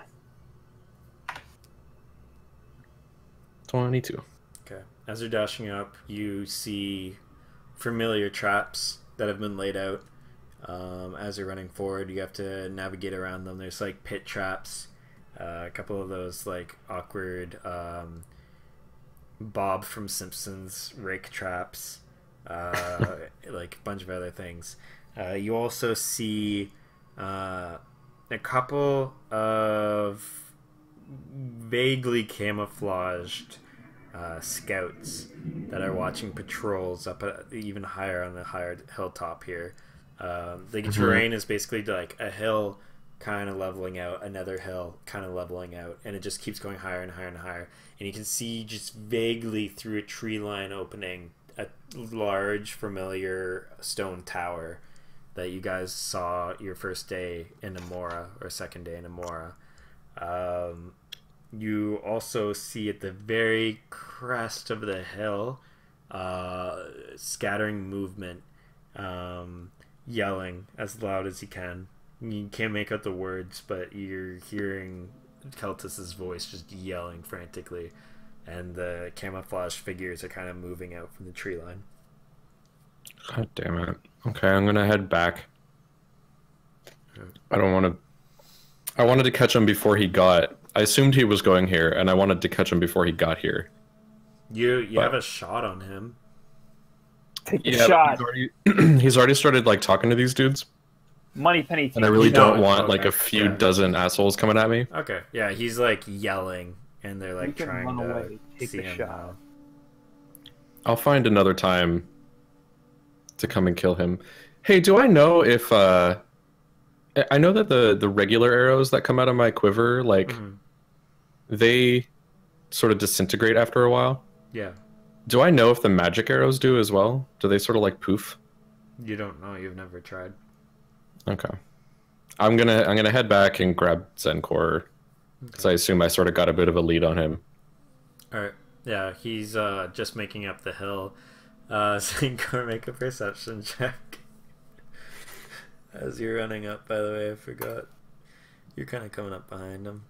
Nice. Yeah, you're ducking and weaving, man, and like you almost like fall into one of the traps, and you see like kind of an opening in the ground, and instinctively you move to the side, and you realize, oh shit, I'm here. Fool me once. Yeah, and you're like, you realize where you, because you're just following blindly through Varen. Like forest is forest to you, and as soon as you see this shit on the ground, you're like, oh.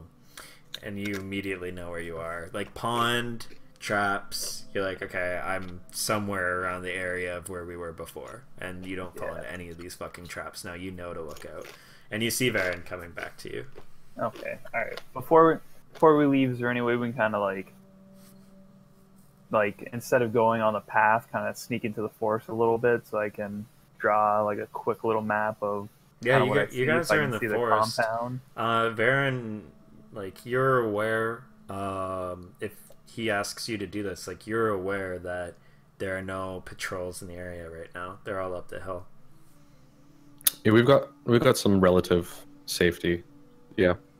Yeah, because I want to map out the area for when we come back and murder everyone. Okay. Yeah. So that's the spirit. Referencing off your map, last time when you came from the opposite perspective of the pond and you went into the opening, and the guy somehow didn't fucking see you guys because he was eating jerky. You saw the path go out into the forest and then turn a hard right and then keep going, but you guys ended up going off the path and up the hill. You presume that you're on the opposite side of the other pond, because there's one on either side. One of them across from you. How do I describe this? So from your perspective, there's a pond beside you. This is one that you guys never have passed. This is one like on the outside lane of the right turn. Okay. Right. The pond that's across from you right now on the other side is the pond that you guys walked alongside 2 times, including the displacer beast time. So, yeah, so you kind of gauge that, like, you can map out this turn, and eventually this hard right turn that you saw before in the opening will lead to where Devrim and Barnon and all of them are now. And then up on the hilltop, a little like north, yeah, just straight up north of the pond, up the top of the hill is the tower. Okay. Baron survival check. What was your survival check? I'm just gonna go off of that. 17? No, you had advantage. It's like 22. 23. So that was that damage. It would have been a plus. Oh, no. It was a 15. Okay.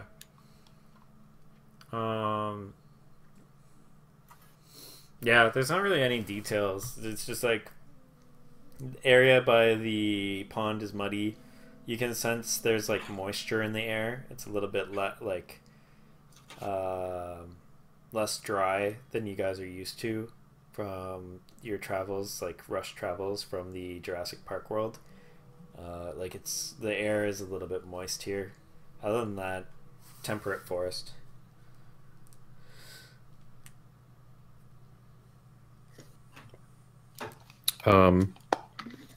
Is Encore done sketching around? Yeah. Do we have like a sight line of the fortress? You can see it through the tree compound? line if you like navigate yourselves around to find the right opening. Yeah. Let's try to navigate a little closer while maintaining our secrecy inside of the bush. You Inside of the assume, trees. based off the angle, that it's probably at the top of the hill. It's almost like a mini mountain. Like it's just like a range of hills that go off of each other, and then it just seems to be at the very top of it, which is like directly north of the pond, and then like a little bit to like if you were looking north, it's like slightly left too.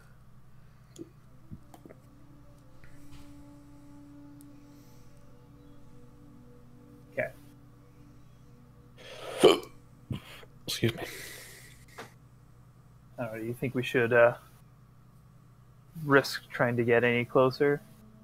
No, we should really just head back. We got a dead guy and a couple of halfway dead guys. All right. Those traps sure did a number on Caradoc. Yeah. We should probably go kill Like him. 5 damage in total. Yeesh. All right, Okay. let's head back. Alright, after a few minutes, you guys end up making it back. And you see Brennan's kind of just sitting in the carriage, silent. Caradoc's sitting there, like, kind of like with the chains, trying to figure out the horses.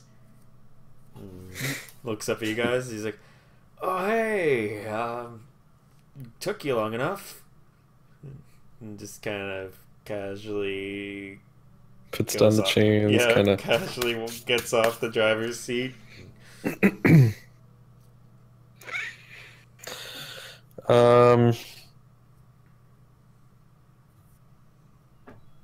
I guess we gotta cover ground.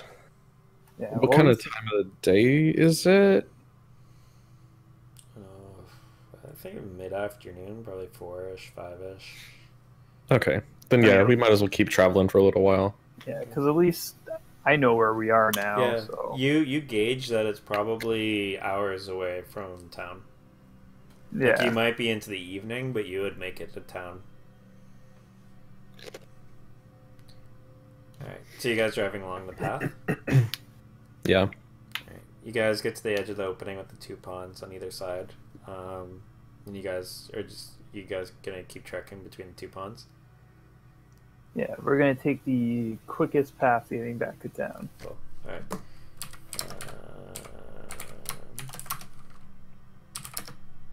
Wait, I fucked that up. But I did get a natural too. That's the jerky boy. I swear. Oh, I did it again. Natural 2. I guess it's a 50% chance. I shouldn't be that excited. I just thought it was Yeah, funny that you rolled they're a 2 with the 20 afterwards. Why is that a minus +1? Because you hit the wrong I button. hit the wrong button. It was beside 0. I'm leaning back right now. Now lean back. Yeah. Okay. You guys go and nothing seems to happen. And you, after probably like almost probably like half an hour of travel, you see a rotted, partially overgrown wagon that's torn apart, and a couple of bones off the edge of the pathway. No sign of any meat or anything, just raw bone that's covered in dirt. It's this guy. It's a throwback. You guys continue on. After probably like an hour and a half of travel, maybe, you guys make it into the farmlands of the outskirts of Mora, and on your way in, you kind of slow your pace. Just it's like speed limits, I guess, to make sense. Like, you don't want anything popping out of anyone, popping out of the farms or any of that shit. Wait, do we know which farm this guy lived at? We did see. We were passing by one farm where like a woman was waving and he was all embarrassed. Mm. I don't know if we would like be able to remember which one it was. Are we still like in the forest? Have we passed like out of the forest area? Yeah, we're in like the farms now. Oh wow, devoted. Speaking of, yeah, you're like going through the farmland. Like, there's a pathway that runs through the farmland, which usually is like almost an hour-ish walk, but you guys are taking a carriage that's going almost twice the speed of walking. And you see a woman notice, even with a fucking -2, a carriage riding in, covered in ice, reflecting off the setting sun, and she kind of pries her way through a couple of other farmers that had noticed you guys on the edges of the fields and are kind of like looking up at you guys. She kind of like nudges them out of the way and goes to wave, and she only sees 2 people on the driver's seat. Not the same people that she saw before. No one on top. Yeah, I'll if I'm watching this, I'll tell Zincor to like stop next to the farm. Yeah, you see like 3 people, 2 men, 1 woman. Yeah. I'm sort of just like hoping they're gonna come walk up, I guess. Yeah, it was full stop in the carriage. They're not too far away. They're probably like about 10 feet away. Okay. But yeah, they're just on the other side of like a little stone wall. It's like 4 feet tall. I'm gonna ask the men to come give me a hand. Okay. Well, we should probably confirm their identities first. Do I recognize the woman? She's the same woman that waved. Yeah, but she could have just been waving at like her friend's son or like a cousin or something. That's still the best we got. Like, we don't know this kid. Yeah, Yeah. but we don't just want to be like, here's a body, goodbye. I'm hoping that the dudes also know him, and when they come over, they'll be like, "Oh yeah," and then they'll be able to grab him and like, I don't know what they want to do with him. Let's talk to them first. I'll dismount from the carriage Fine. and we will talk to them. You can use your words. Okay. You get off the carriage and you walk over. No one's silent. And she would like had her hand up to wave, and you see her disappointment in not recognizing Keltis or Devram being there. And just kind of puts her hand back down and shrinks behind the shoulders of the 2 men that were flanking her. You guys approach.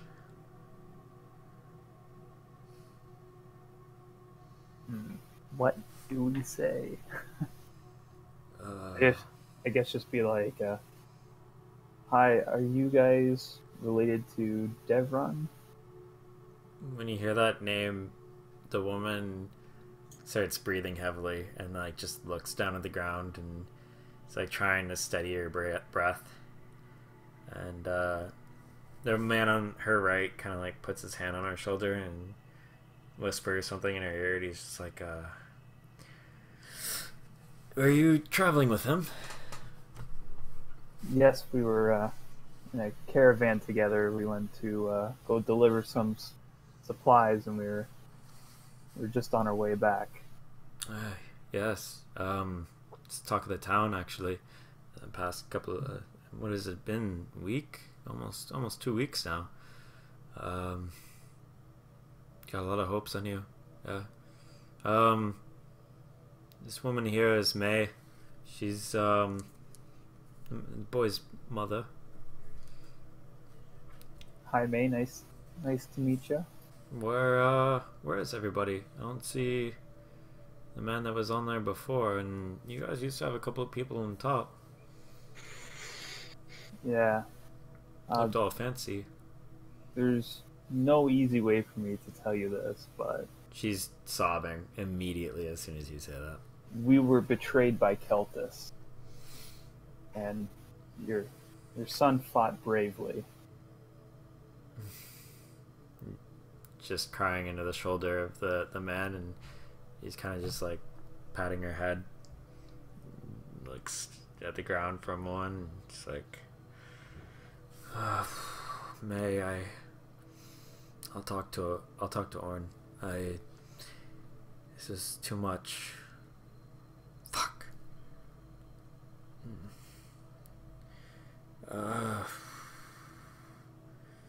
I'm sorry. Just give us a moment. She's alone.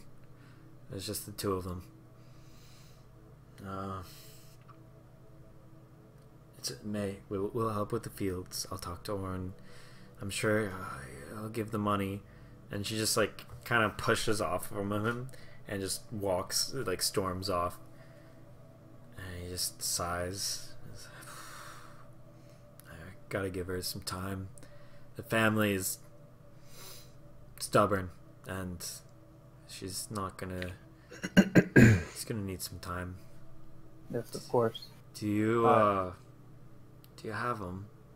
Yes, I was able to reclaim the body. I told them not to do it. He felt after his little fighting charade that he's talk of the town, and and talking about being a guard or doing something different, pulling some money, and you can see him. He just like wipes his eyes for a moment. He's like, good boy. I can tell you with 100% certainty, he sure did do something different, and that kid was one tough son of a gun. Yeah. No, I knew them both well. Knew his father too. Well, like father, like son. His father faced the same fate back in the days with that bounty board. Some people out here aren't too happy about it coming back, but everyone needs money, and we all need to be safe. So, anyway, bringing it to town. I need to talk to someone, and maybe we can meet up tomorrow in the morning. We can set up a proper burial. Is there a funeral home or anything in town, or? Yeah, there's a morgue. There's also the Temple of the Divine Order, which we use right now for the cemetery. It's the tradition that we've kept from their beliefs. I know that his dad is there, so we'll probably put him there as well. So maybe we'll meet there tomorrow. Okay, should we bring the body there now, or? If you want, yeah. You can talk to Brother Dunn. I think he's still there. He'll work late. If you want to bring him right away, and he'll probably prepare him for the ceremony. Right, then that is indeed what we shall go do right now. You guys lose a lot of people. Out of RP, what the hell ever happened to that guard that was with us? You guys had two mercenaries. The cleric, the war cleric, and the thief. It sort of got hard to keep track of people once we got Paladin to or whatever. say. Yeah. Both of Like- them you saw here and there early on, in the like tavern, the Harpy's Perch. You didn't see them too much towards the end, like after the witches, but you guys didn't spend much time in town. Wait, didn't we ask them if they were coming back? And they're like, "Nah, we're just gonna sit here for a while or something." They didn't. Yeah, they were like, they want their money, but they were like, "Fuck, you know, we're gonna wait it out. Hopefully, when the waters are safe, we're gonna just sail." Mhm. That was when you guys were actually considering the sail as well. I listened to that today. Yeah, they were actually like, you guys were all discussing like, let's just fucking get on a boat, fuck this place, and let's go. Mhm. And they were in on that. So if they're alive, Well, I guess now that the waters are clear. so- yeah, if they're alive, you assume that's probably what they're going to be doing, and at some point they're going to be showing up for their money. As far as the trio, you saw them here and there. You never really like had any time to check in on them and see what they're doing, but you did see them like investigating things around Say, possibly for the same reasons you guys did. Maybe there was something else you guys didn't know about. But you saw they were with Barnon one time, and then they've pretty much been alone all the other times, just like wandering around town, like looking at stalls, looking through different places that have been abandoned and stuff. Mhm. But, yeah, and then Keltis, who is currently at the bandit camp, which you now have a safe, like, these bandits are the people that have attacked you on the ship. There's way more than enough conclusive evidence for that. And they did summon a pair of devils on you guys, and say for the hand during battle. Mhm. Did we lose anyone up until this point? Nope. No. Damn. You almost lost people a few times. You almost lost Keltis in like immediately with the displacer Yeah. beasts. God, we should have. You almost Yeah, lost right? You almost lost Devram 2 or 3 Twice. times. Yeah. Yeah. One time being in Say as well, and you guys didn't really know it at the time, but there was the Hellhounds. They were like patrolling the area, and you guys got them into the tavern, and they were pretty much on the dinner's menu when you guys told them to go inside. So yeah, there's been a few times where both of them have been in pretty bad shape or been in peril, but you guys always managed to keep them good.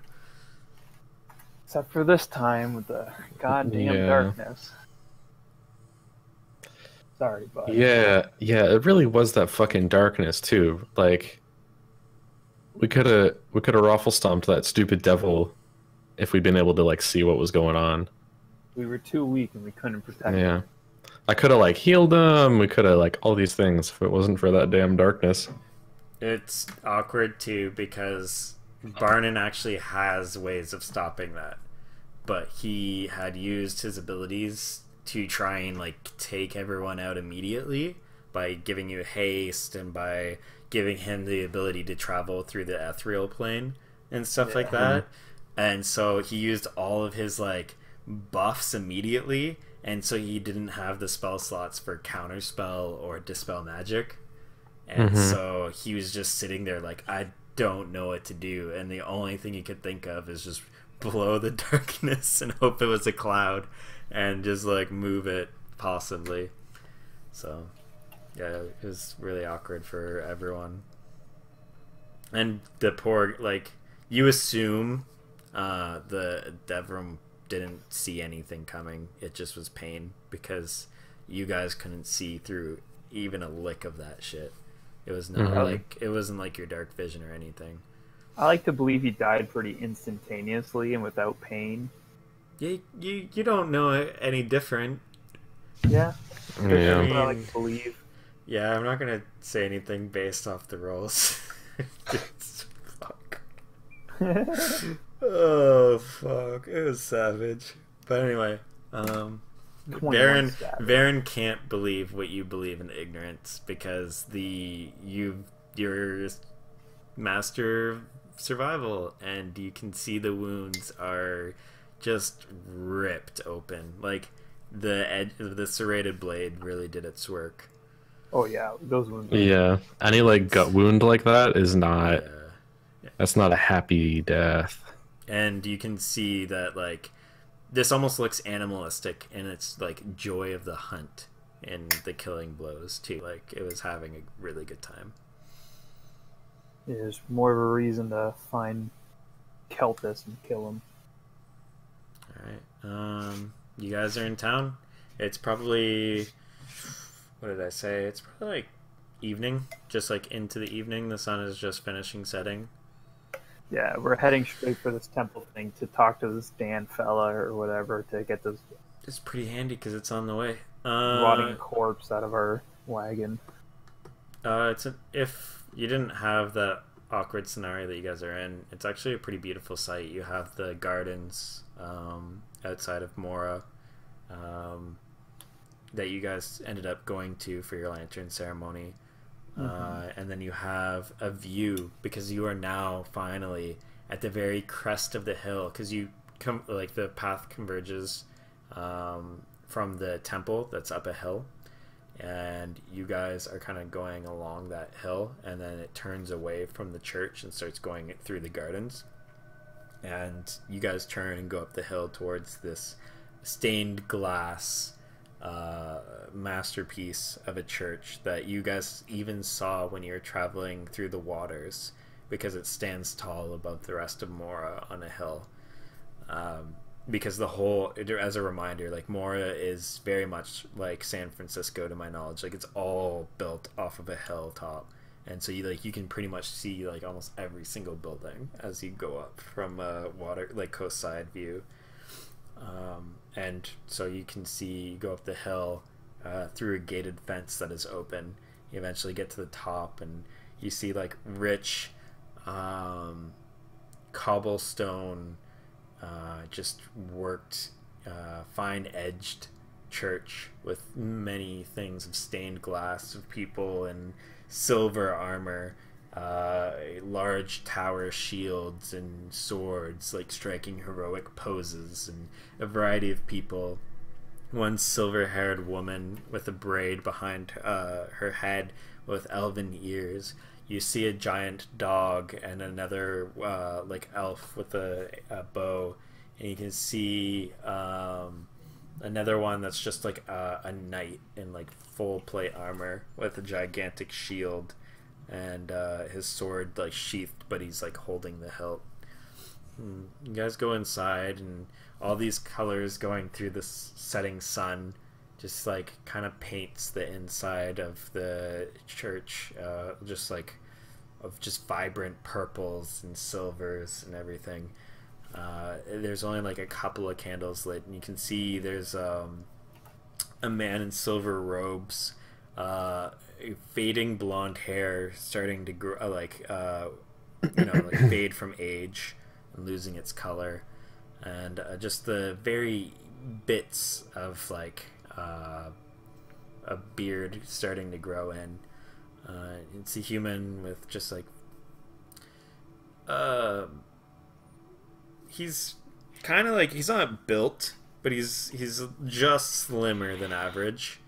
And he's just wearing silver robes, and you can see him starting to light a variety of candles, many small ones like beside each other, and adornments and stuff like that you guys don't really understand. They're like, some of them are almost arranged in like a triangle, like a curved triangle, and like a couple of other ones that are just like in altars and everything else like that. There's many pews and a purplish pinkish carpet that just goes along the middle. It's completely abandoned other than him, and like one or two knights that just stand by doorways across from you. I guess we go talk to that guy. Okay. Oh, excuse me. You Dave go, seems like a good person to talk to. you go up, and as you guys walk across, and he heard you guys open the door. After he lights the next candle after the door was opened, you see it's kind of like a long, almost like an incense stick that he has where he's lighting each of them, and he brings it up to his lips and just blows it out and turns, and he's like, welcome. My name is Brother Dunn. Welcome to the Church of the Divine Order, Mora. Excuse the dust. Don't have as many visitors since the independence. What can I help you with? Hi, Dan. Done. Dan? D-U-N-N. Oh, done. Yes. Sorry, Dan. I'm bad with names. It's okay. Anyways, we really hate to bother you, but we have a corpse of a young villager that we would like to drop off here. You see him like smile very politely, and he just like peripherals toward like at checking his like two knights are like behind him. He's like, it's very sad to hear what happened. Well, we were tasked with taking a caravan to, I forget the name of the city. Say. To say. And on our way back, we were betrayed by one of the people that was with us, a man by the name of Keltis. Okay. And unfortunately, in the ensuing battle, this young man lost his life bravely defending himself and the rest of us. You said Keltis. That's correct. Okay. He turns up and looks at the female knight that's just standing. Dark skin, brown eyes, like short black hair. And she just kind of like gives like a subtle nod. And he like looks at her and just turns back to you guys and says, Marcy here will clear the back there. And we can move him up there. Thank you. We can do a ceremony tomorrow. We could probably do one just past noon, whenever everyone's ready. I just need some time to prepare everything and make sure there's some space. I need to also get people to make sure to do it. I can't do it myself, if you understand. We already talked to the next of kin, so. Well, his mother. I don't think she counts as next of kin. I don't know. Only family that we know of. I don't know how to use that term properly. Anyways. Okay.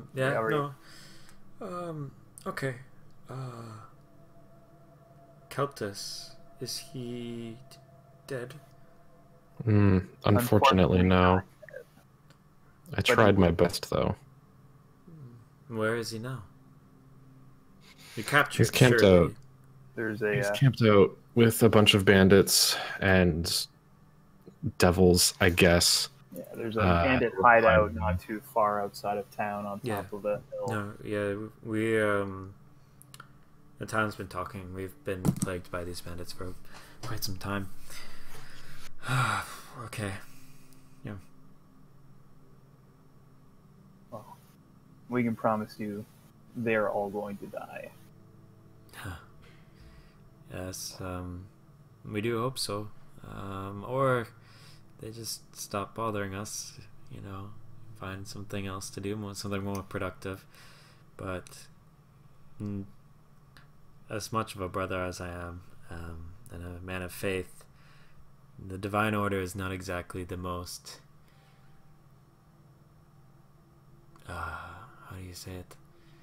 We're a hall of heroes, so,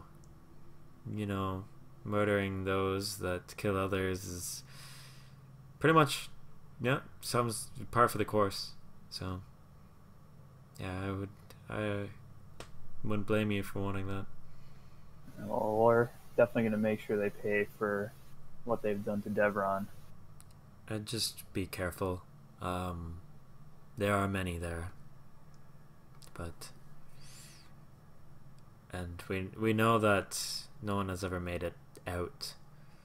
So if they are with devils, as you say, then I'd just be very careful without any backup. Oh yes, of course.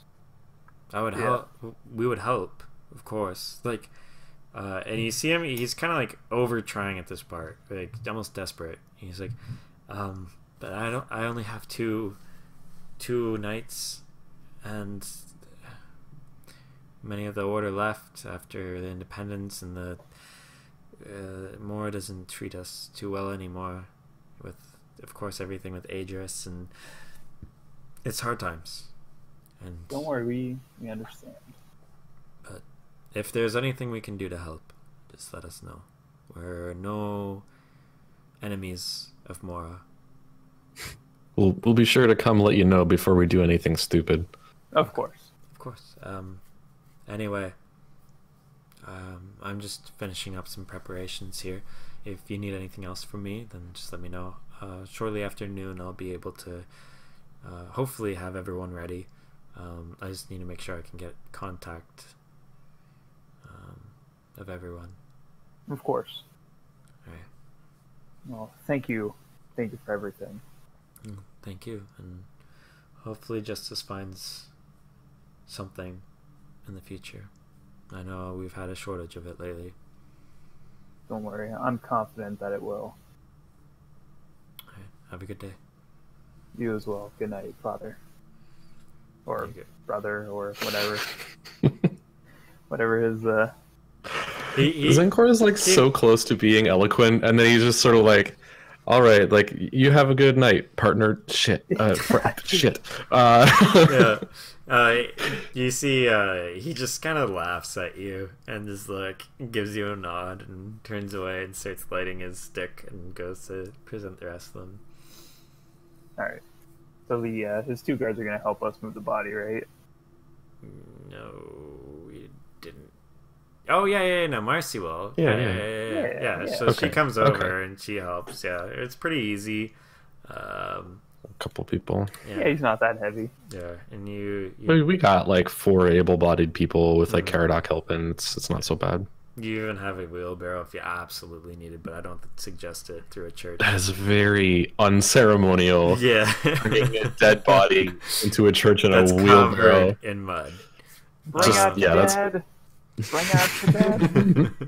But yeah, I and got when you one get here. inside, when you I'm get not inside dead the yet. building that she was holding, you can see there's a lot of like, there's almost like a burial chamber, and a lot of them have like the similar sarcophagi to what you saw in the underground, but they don't have the black marble or anything like that. It's just they have the opening in the walls, but rather than the long side facing you guys, they do it where it goes in like very deep into the walls, and the short Like a morgue. side faces. Yeah. But they can't slide in and out like cool guys. They're just like full on heavy ass. It's a little things, awkward. Yeah, put in there. Yeah. By how nice everything looks and how permanent everything is, you assume that these are probably like heroes or like respected people of the church and like things like that. Like they all have very nice but simple like carvings and in memoriams and different things like that, and they're actually like in the church, and there's an opening with a flat surface, like stone and marble, not like a table, but you're going to be using it as one in the center of the room, and you guys kind of like lay him there, and it's kind of like for, you assume, prepping of whatever. Cool. There you go. And Marcy's kind of quick to get you guys back out once he's kind of at rest there. Just like guys are pushed back into the main area of the temple. Okay. I mean, I think we're just gonna head out. Yeah. Try to go where I'm what's gonna- his face is the old guy that's like leading the village now, the one that sent us out. Oh yeah. Orn isn't too old. He's like middle aged at most. Like he's Yeah, I mean, the he's older than black-haired. Zenkor, so Oh yeah, that's true. Yeah, yeah. Okay. Yeah. There's the town center. If you're going to the town center, Yeah, that feels like the right spot to go. cool. Yeah. Okay, you go there, and you can see out front. There's a couple of people gathered around, looking at the bounty board, and then they look over and see you guys. And a few people are like ins and outs of like taverns, and the market's closing up, and everyone's leaving there. So there's a lot of traffic right now, and a couple of people have their torches ready going, and everyone starts looking over, and you hear like a lot of whispers and murmurs as you guys travel up to the large front steps of the town center. You see at the very front, Orin is actually talking to Davos, the guy in the splendid multi-technicolor robe. Remco? Yeah, it's Senior the Davos. purplish. Yeah, the purplish cloak or It robe. was pink And and it blue has, and yellow and orange. It actually is like it has like almost like a galaxy, but ever moving inside of it with many colors. And you see Who's them this guy talking. again? Varen knows. Hmm? Varen knows. Davos. Yeah, Davos. It's Davos Yeah. and Orn. They're like at the top of the stairs outside of the entrance. They're just talking when you come in. Do you remember who he is? Are you asking? I mean, I know Zenkor remembers who he is, but Rob doesn't. Sean, do you remember who he is? Which one? Davos? Yeah. It's the old guy who gave us our lanterns. He's one of the people on the council. He was the lantern He's guy. like a magician guy, sort of. Yeah, he's the guy that you guys wanted to stalk for like 90% of your time in Mora. Yeah. He's the one with the magical robes that are like wispy kind of colors that like almost look like looking into the galaxy, but the colors are moving a little bit more like quickly. And then his eyes are kind of weird because they look like a very, very old elf like pair of eyes, but it's on like a human that is like probably only lived like 50 to 60 years old. He looked like that's his. If you looked into his eyes, he looks like he's seen centuries, Right. which He's is seen some shit. yeah, Yeah. which is something familiar to someone that you've also seen before. Me. No. The druid? Yeah. Cool. That, Nailed it. That's why Wasn't when that that's why when you looked at the druid, that looked familiar.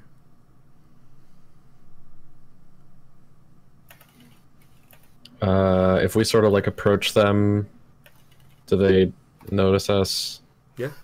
Yeah, They were like talking. I don't want to. Davos kind of like says something, and Orin kind of stops talking and looks over and looks at you guys, and kind of looks confused for a moment, and then like slowly starts walking down. Davos kind of slowly trailing behind, and he's Boy, before aren't you guys?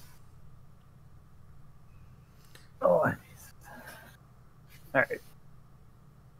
So they just like standing in front of us, just staring at us. Well, they're approaching. Yeah, they're within earshot though.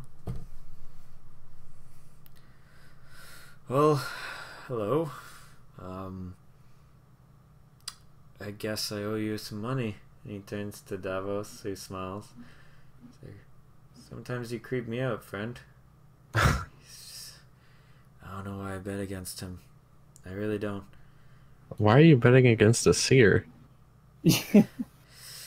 I mean, Like a terrible idea. when no caravan has ever made it, and this was kind of a crapshoot. I won't lie. You guys are clearly capable, but we've sent extremely trained individuals, some of our best men. That was your Contracted first experts, mistake. Yeah. And You just had to send some idiots fresh off a boat. I Yeah, guess that's I all it guess so. took. But yes, Davos also made a second bet, double or nothing. That said that you guys would come today. Wow. And It's almost like he knew. Weird. Wow, crazy. yeah, That's too, I well, guess it's too bad we didn't camp out that one last night before we came back here, huh? I Yeah. honestly thought I had that one. I never usually bet. I swear to you, I would not. I know him. I trust him. He is my advisor. But when he said, "Hey, I'm gonna bet you that these guys are gonna be coming back," I'm sorry. I had to take it. Like I don't know. I apologize if that's rude. But No, I mean the odds were in your favor. The only problem is you weren't accounting for us. I guess so. Anyway, You forgot to apply the Zencor factor. Yeah. um, So the journey wasn't without loss, though. he kind of turns and whistles and like snaps his fingers in the air. And you see a couple of like people by the doorway, like look over and nod, and then they walk inside. He turns. He's like, "Okay, is everyone here?" Or No.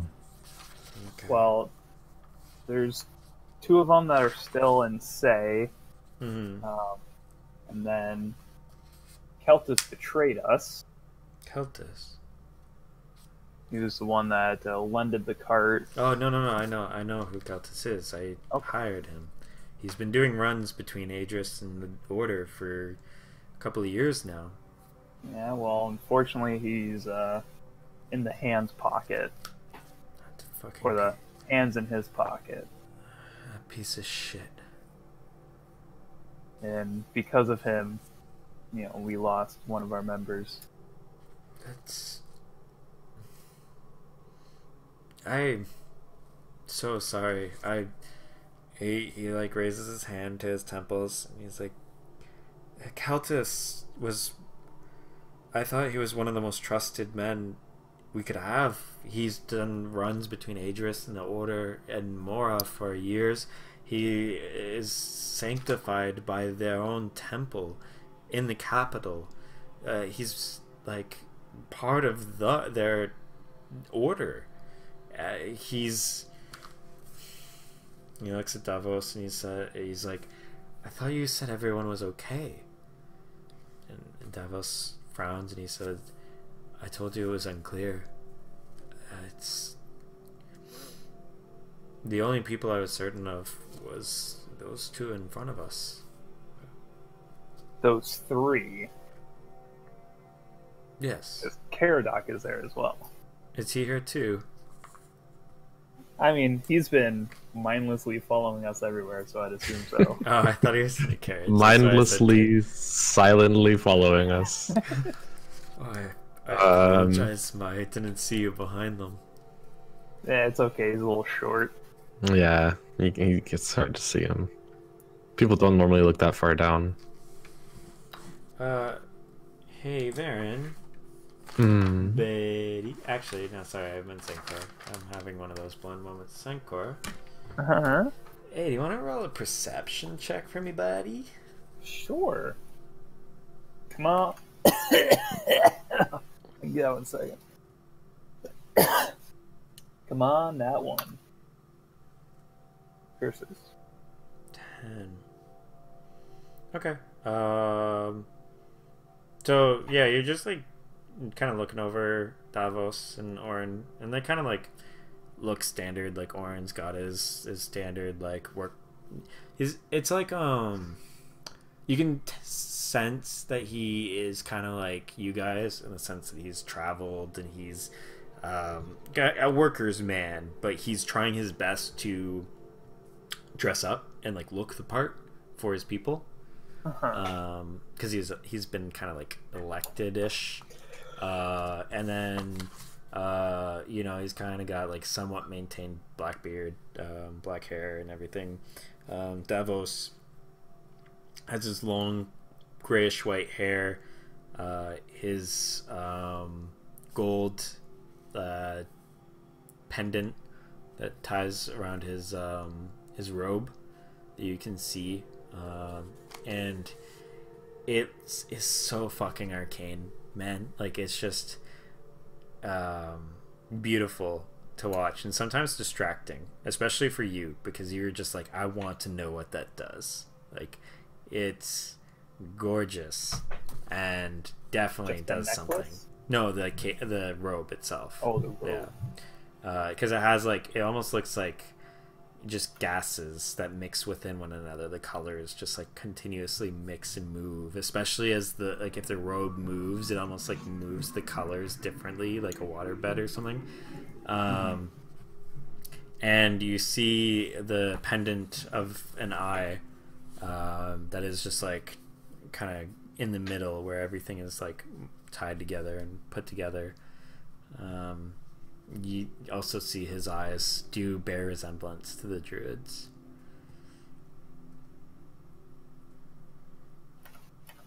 Mm-hmm. And Nice. that's what you see with the I roll. see. All right, yeah, and after that, the doors kind of break open a little forcefully, and you can see people come with a chest, and they're like awkwardly, it's pretty heavy, and they're like struggling to carry it out, and they're like, you can see they're like trying to rush it and like try not to drop it. And let's see if I wrote everything down. I believe it actually was in the big book. And Orin turns to you guys and says, well, who is here then? You said two of them were in Say, and Keltis, son of a bitch, betrayed you. You lost one of your own. Well, here's what we were thinking about. Here's what I was thinking about divvying up the loot. So, the other two will eventually come back from Say to claim their portion of it, and I believe Keltis's portion and Devron's portion should go to Devron's mother. No, that's fair. That's who we lost then. You said we lost someone. Yeah. That is correct. Okay. Alright. Yeah, we'll send that to them tomorrow. It's getting late. Of course. Yeah. That's 100% agreeable. As for you two... You three.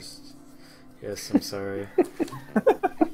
Yes, I mean, of course. you're- Right, yes, you three. You two plus one.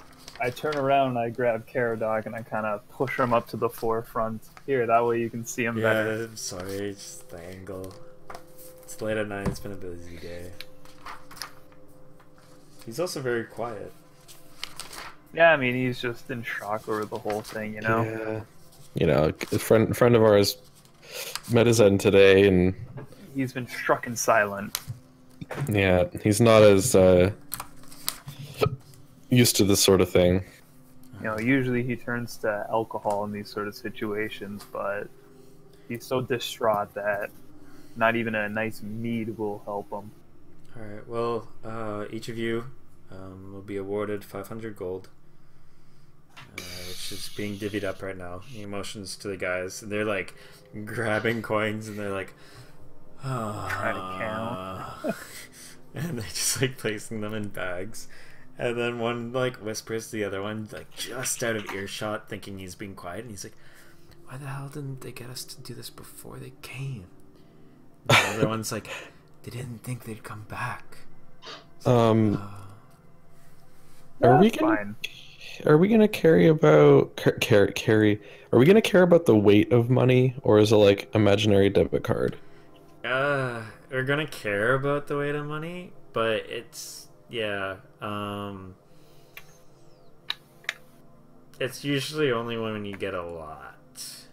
just because otherwise, like, infinite wealth on your person becomes a thing, and it's kind of weird because, like, Yeah, you I would mean, enter like a dragon's like lair, and there's like 2 million gold, and you'd be like, yeah, I mean more like, so like, I think most of us are probably carrying around gold pieces. I'm gonna add this to Caradox. like, say you have 50 8, 1, right 3. now, right? Like, I think that's negligible.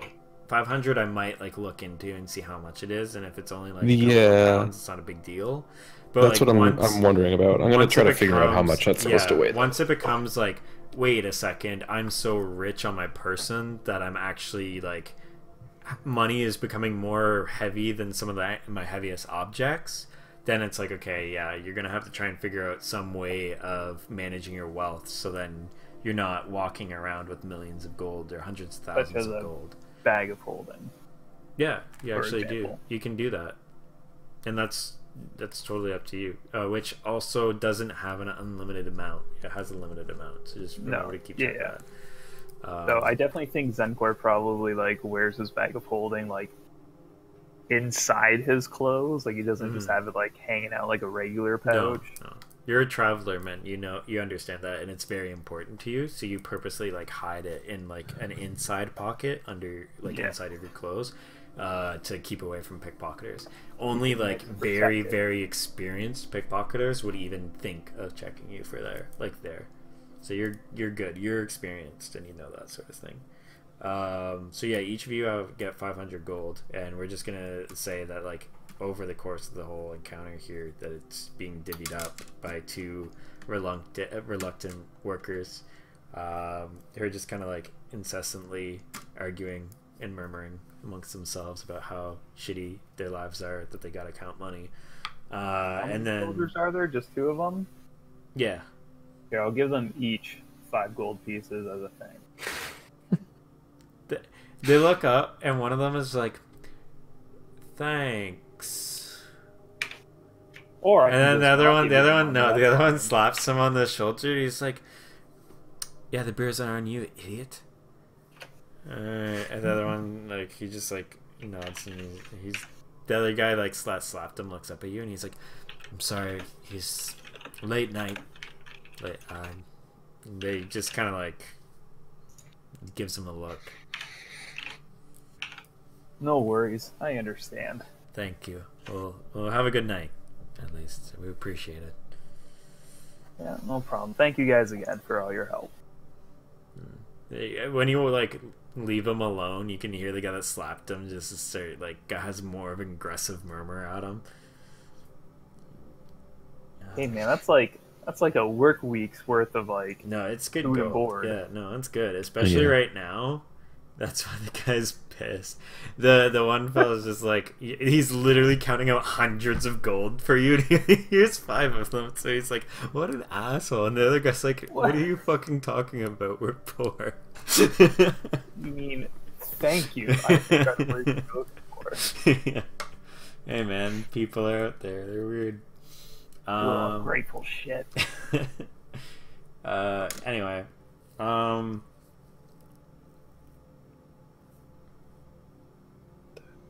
So it seems like the general rule that people follow for money is that, or was this? I just had it up. 50 coins equals 1 pound. Okay. So that's actually not too terrible. Yeah. So like, especially right now for you guys. You guys don't have a lot of stuff on you. But, yeah. Yeah, just keep. And in mind that. especially if we like convert some of those to platinum, that like cuts down on it. Mhm. No, yeah, true. You're gonna have to find someone to exchange it. Platinum's Yeah. platinum's 10. Yeah. So Okay. So yeah, they're all counted out, and eventually you guys go out there, and Davos. Before we go, he comes up to Varen. He says, I need to see you tomorrow. First thing in the morning. I need this to be between us. all right. Thank you. He turns How to Orn, suspicious. and he's just like, anyway, I'll wait for my money, I guess. No rush. Oren, I know you're a busy man. And kind of like gives the old man chuckle, and it's like, but I gotta get my rest. It's a bit late for me. I like turning in early and stayed up to see that I'm right. Excuse me. And then Oren just like, it's like, as always. Anyway, have a good night, friend. Or Davos nods and walks away. As he walks, Did they give Barnon his money? they're counting it all out in the bags. Like, this is a big chest of money, and like, Cool. yeah. Barnon's, yeah, it's a weird expression to him because his eyes light up, but his face is still somber. If that makes sense. Yeah. Upon seeing the gold, and he has a lot of mixed feelings. It's just really easy to see. And he says thank you once they finally like arrange all the bags and they start giving them out. And Barnon looks up at you guys and it's like, I'm sorry.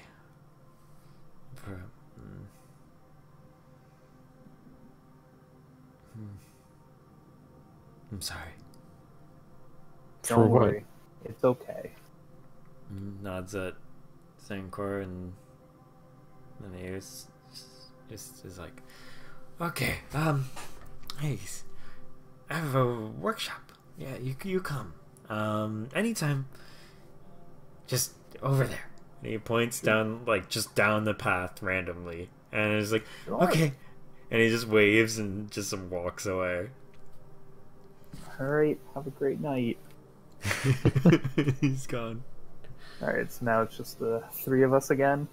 Just the two of us. Alright. That's, yeah, anything you guys want to do to Yeah, close what it out? what time is it? It's like 8-ish, 9-ish. 8-ish, 9-ish? Yeah. Yeah, I want to go to the shop with that fucking dickhead that has the alchemy jar. Okay. You get there. Most See of the if it's markets are closed.